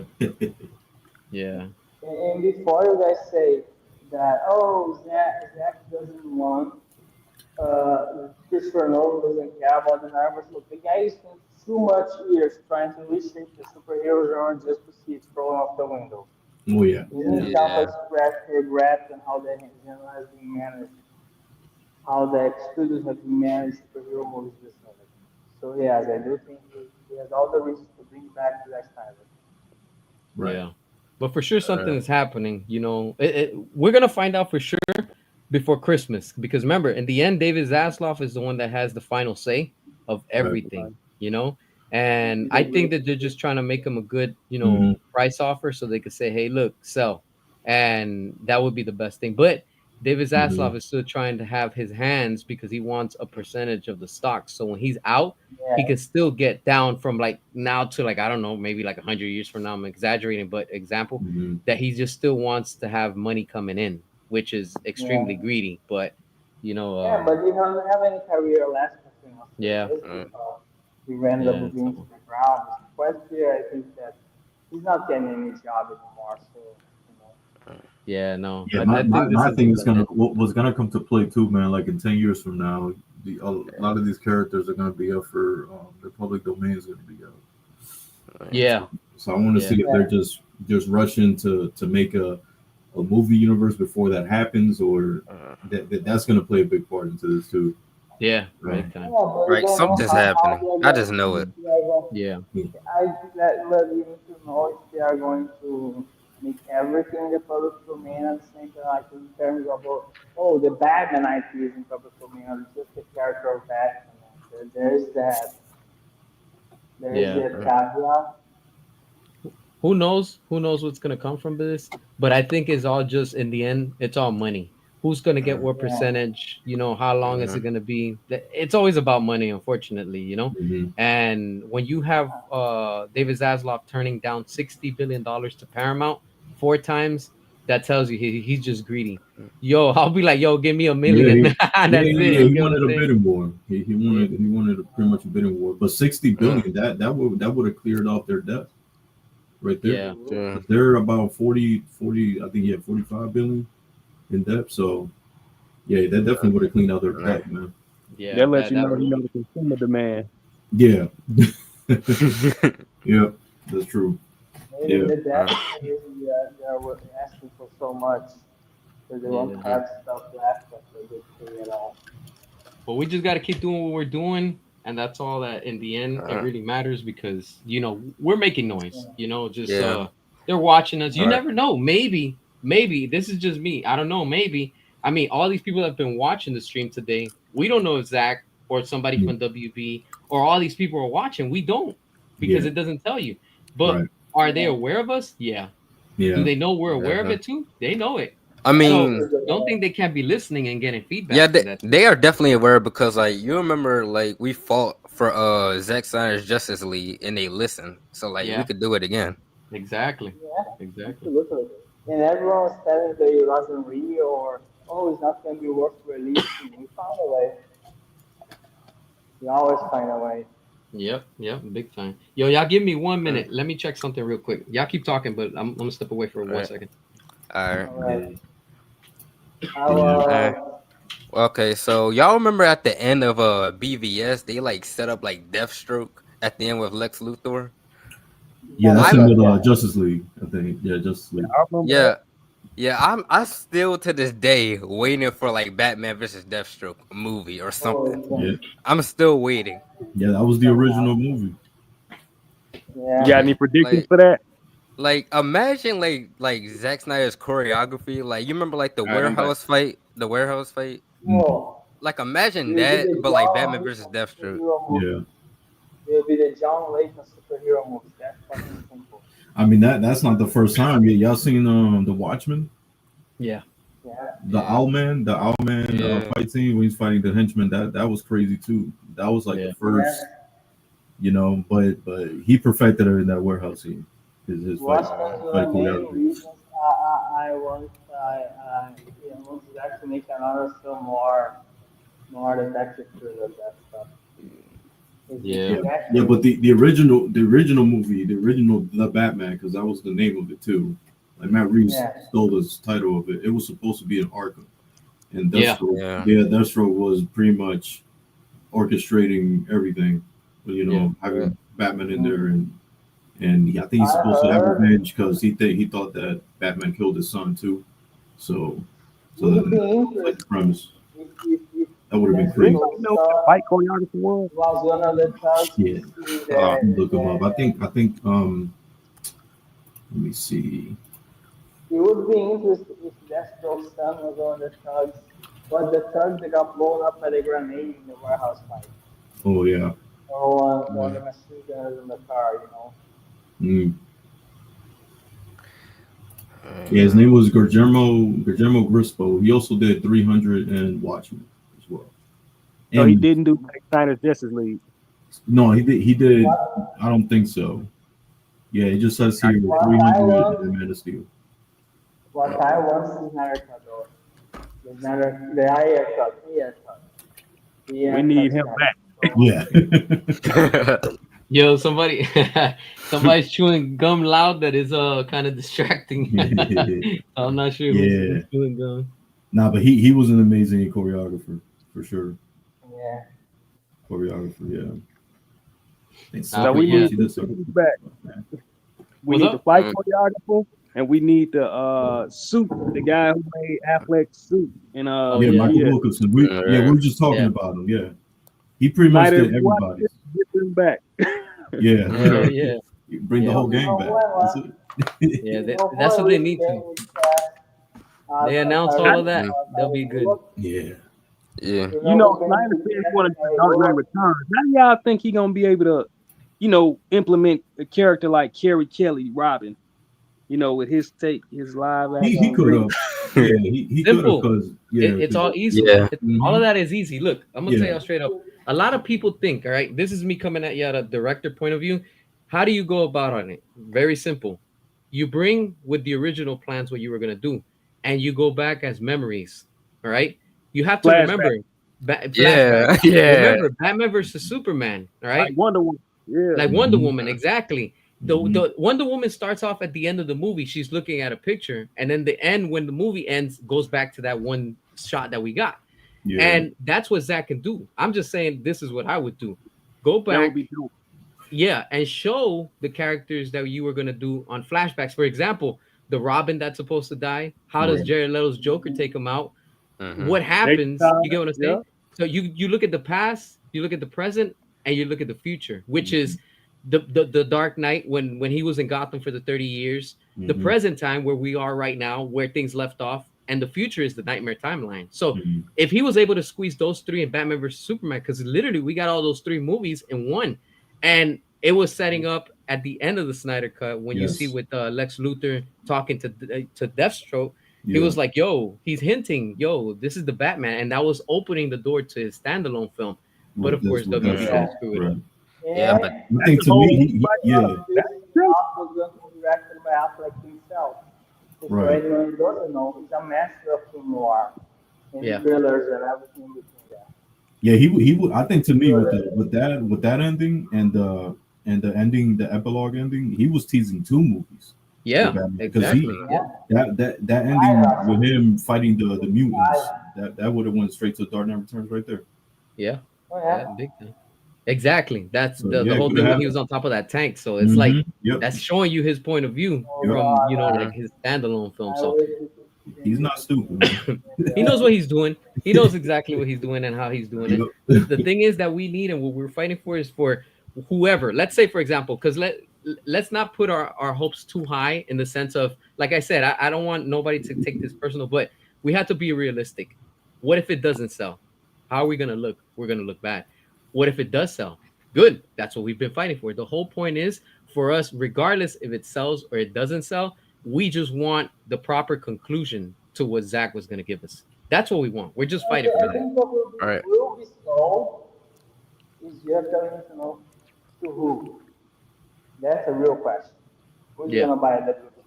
And right now, all the potential buyers are good for the Snyderverse potentially. Like there's a chance Paramount's actually the most doubtful one for me, but like Netflix has a good relation with Jack, and Universal has a good relation with, it doesn't have a relation with Jack, but has with Nolan, he calls that. Well, Yo, Paramount Paramount pulled out. all right, guys. Look, nobody Zack Snyder is just posted a picture 24 minutes ago. I just got the update right now. Nothing Okay. with Batman versus Superman. Is just it looks like a bowl with some water, but there's nothing to it. oh Yo, like literally, go look at it. I'm like, what could this mean? I don't know. It has nothing to maybe do it's with the right DC. photograph. So it's What was like that? Super Bowl, it's baby. Maybe Yeah, the Super Bowl. Super Bowl. Oh, you imagine that? Right? it's It's a also plot one of the bad device. things. Yeah, the plot It's device. also one of the bad things as well. The Aston Martin on the back page, guys. Now everybody's gonna be breaking this down. A bucket with water. It's like, Let me I Guys, mean, I see. don't know, man. guys, Aston Martin on the back page just got posted, I think. Oh, Yeah. I think this was the scene from Aquaman in Justice League Was it? when when Maybe. yeah. No, I think the bucket with water was in Man of Steel, I think.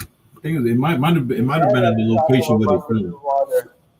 A I cleanse. think Man, Yeah, that's crazy, yo. That's That's crazy, really and wild. it's getting like maybe the 2000. bucket with water. Oh, the bucket with water is it's from the scene with Paul with where what's the name? The Chris Cornell song in Man of Steel. But just after he saved the oil rig and the flashback. Right. Who knows what When this he could be? Whatever it Y'all is. know, Hey, what's up? my bad. I was just thinking, do y'all know something that's uncharted territory that has money potential all over it that WB could do right now that they ain't did yet? The real Flashpoint with Mo- Jeffrey Morgan Dean, Mm-hmm. Bruce's father, to Yeah. just the flesh stretch, course correct a lot of the little mishaps we've been getting because we got two Barrys, we got It two can Ezra happen. Miller, so why can't we get two of other characters? And I'm not saying they gotta over bombarding Mm-hmm. characters, but man, we don't have to rush and get. Everybody keeps saying, "I just want him to get these last." Man, why do we want him to hurry up and get the Well, last two of the greatest possible yeah. superhero movies? He need to That be was here the for the next 10, that was the 15 years. original I have Flash to movie. Actually, it was that.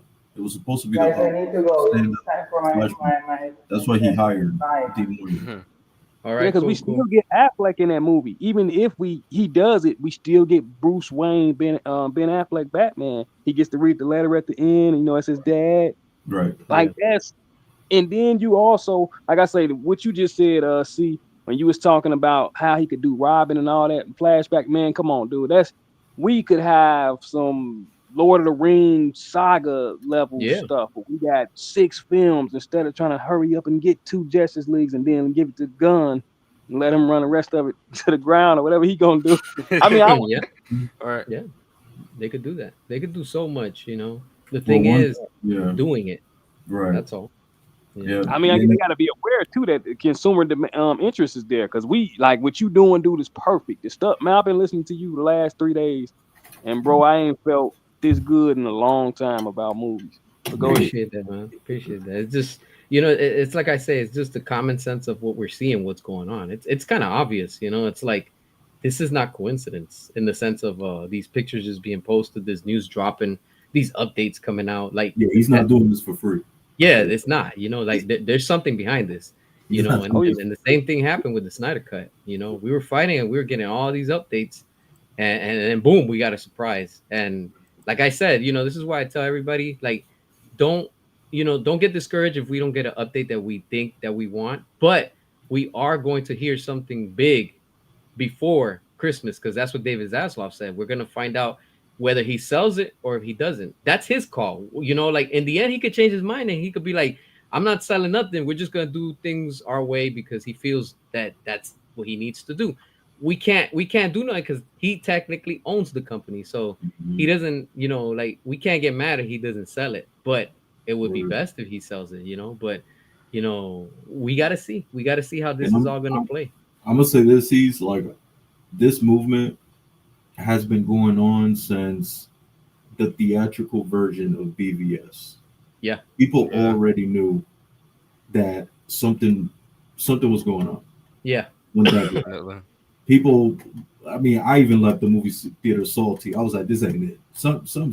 You start questioning. Yeah. And the Restore Snyder, and then the whole thing with the Justice League and all that shit. But I'm gonna tell you this: this is the closest we're probably ever gonna get of Snyder coming back. Yeah. Out of all the hashtagging since 2016, this is the closest. This is it. I'm gonna tell you that straight up. history, man. Yeah. History Yeah, might be the last good yeah, non-censored exactly. superhero movies we get because Yeah, after that, they're gonna be censorship. If Gunn, when Snyder gone, man, who else gonna come that's not gonna be? I don't want to say the word woke, but you mhm, gotta look at it, man. We all seem to be around the same age. You know, we grew up with action heroes. Men were men. You could Rambo. Yeah. Man, come on, dude. That's what this is. This is the last of that. And I Yeah. think that's why it's so people turn their heads because, like, man, you guys, y'all time over. right. We don't want guys that's actually masculine and strong. We want corn sweat and what's the guy that played Yeah. Batman right Well, the now? good thing is, man, is that Snyder has people that he's inspired. You know what I'm saying? That inspired they're that's like his inspiration. They're probably working in Hollywood right now, so we just never know. You know, Yeah, They're with just gonna Nolan be behind him. Yeah. right. Yeah. So like Snyder, like he's inspired a lot of the young guys to go into Yeah. Hollywood and to go into, what I'm saying, make like independent films and stuff. Just like Snyder used to be his first into filming. He used to do commercials for Nike. Yeah. He was the one that filmed Michael Jordan's first commercial. He did a lot of commercials for beers. Yeah, Also. he did. He did it. Jordan's first Yes. commercial. Yeah. Yeah. He did it. He did it after Spike Lee. My bad. After Spike Lee, Snyder did. I think it was like a 2-minute commercial with Michael. So he's filmed. You know what I'm saying? I can So totally that's see where he that. got to start. I can Yeah. see that. Yeah. Yeah. You can Google it. You can YouTube it. YouTube Zack Is Snyder. that is it Michael the Jordan shoes? commercial. Say what now? Is it the shoes? The black and no. white? Yeah. No. That's Spike Lee. That was Spike Lee. So My it bad. was after Spike Lee that Snyder did. I think it was when the when the sevens came. I don't know if y'all know about Air Jordans, but when the number sevens came out, like 92, 91, 92 time period. So, but yeah, he's that's where he got his crack. He used to film commercials. You know what, man? I was gonna say this real quick, and I'm gonna shut back up. Dude, I was watching something else pertaining to this movement, and apparently these were more like gun fans, Oh, I hate. and Oh man. I didn't know it though, because it was clickbait. It was like Snyder returns, and I saw it, I got excited, clicked on it, but they started talking about something that's gonna upset some of y'all. But just be, just look for Mhm. the fitness when you see it. Oh They no, was I it's don't even bother. already I don't happened. even bother, honestly. Yeah, they were talking about the usage of like how big Henry was, talking about it's not natural, and how big Affleck was in Batman in his role as Batman. It's like it's not natural. Dude, I got so mad listening to that last night. I'm like, man, so basically y'all saying that nobody can hit the corn gym. sweat is the standard of what a man should look like. Batman should be aspiration for how far you as a human can push yourself Right. Yeah. mentally and Last thing I physically. remember, corn sweat juiced up. Like that's not like the weight. How many pounds he gained? I think it was like 30 to 40 pounds that fast. There's no way he ate and got that big. So I don't want to hear them try to bring a USADA. I don't know if y'all watch. Y'all know who USADA is. They're the people that test like MMA fighters and stuff. So I don't, Yeah. I guess these people are trying to gatekeep now how to gain muscle in movies now. No, I don't. Yeah, Like, you know how messed up. Do you know how messed up this generation? I mean, this generation literally is it's because crazy, when you have people trying to normalize, right? you know, um, Yeah, Cavill's like always been in shape. Henry yeah, Cavill he's always been, always in shape. The only but thing is that he was a little slimmer, but he just had to. He hit the CrossFit. That's all he did was CrossFit.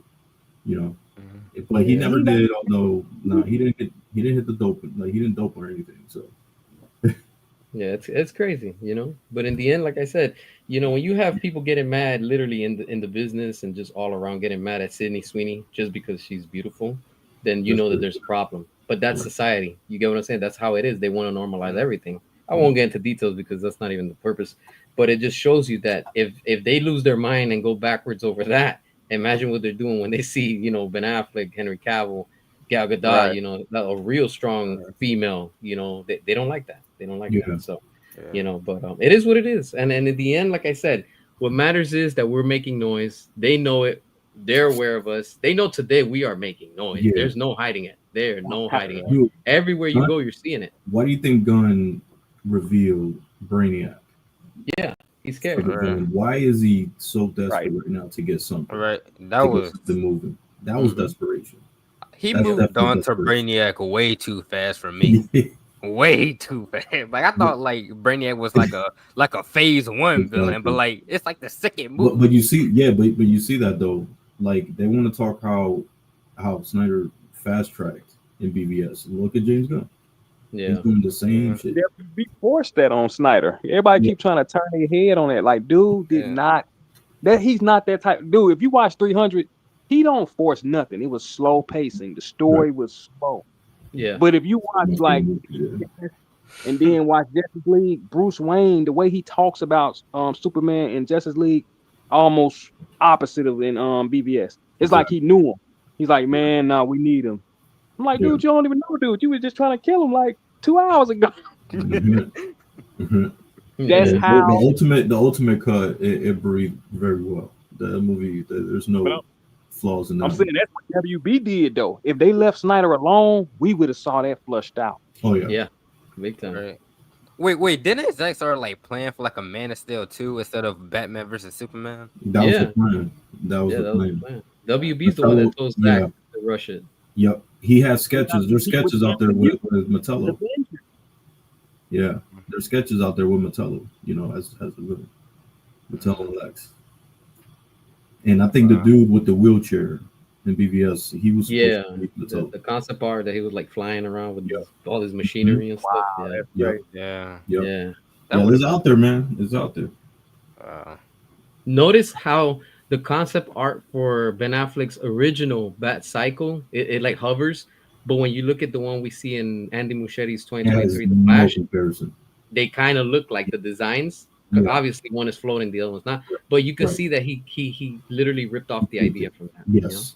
So it's like you could tell that they were just straight out through Dark Knight Returns, dude. If you look at the most that's what we need. That's what we need.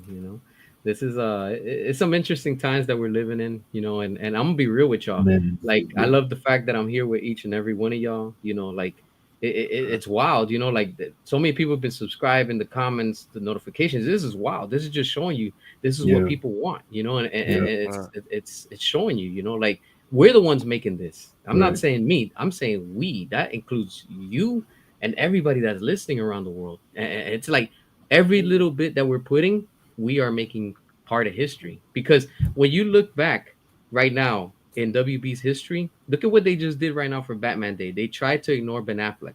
They looked at everybody else and they acknowledge everybody. You have people, celebrities getting interviewed, and then they're like talking everybody, but they didn't mention Ben Affleck. I'm like, yo, why y'all trying to hide from him? You get what I'm saying? Like they try to like ignore it. No matter what you do, we're part of history, and we're there because the Snyder Cut is already there, and we're gonna get soon the Snyderverse restored, and that's what should motivate all of us to be like, you know what? Even when the executive said it wasn't gonna happen, when Ann Sarnoff was like, oh, we want to thank Zach for his trilogy, we don't even have a trilogy yet, and it's like, come on, let's be real. It's like that's what we're gonna get. It's gonna happen. And she's like a vice principal now or something. Like she doing. I don't even know what she's doing. Honestly, I haven't even followed or kept up with her. Like, I really don't care. I'm glad she's not there no more. And that's what shows you. And look at the last one, Walter Hamada. We already literally won against all of them. James Gunn is the final boss, if you want to say. And it's like. And his time is over, and we're just doing what we have to do. That's it. You can't. I'm glad. I'm glad that the Paramount, because I think the Ellisons they just revealed that they're not interested. No, they want to continue with James Gunn. Okay, but I think somebody mentioned that they dropped out of the deal.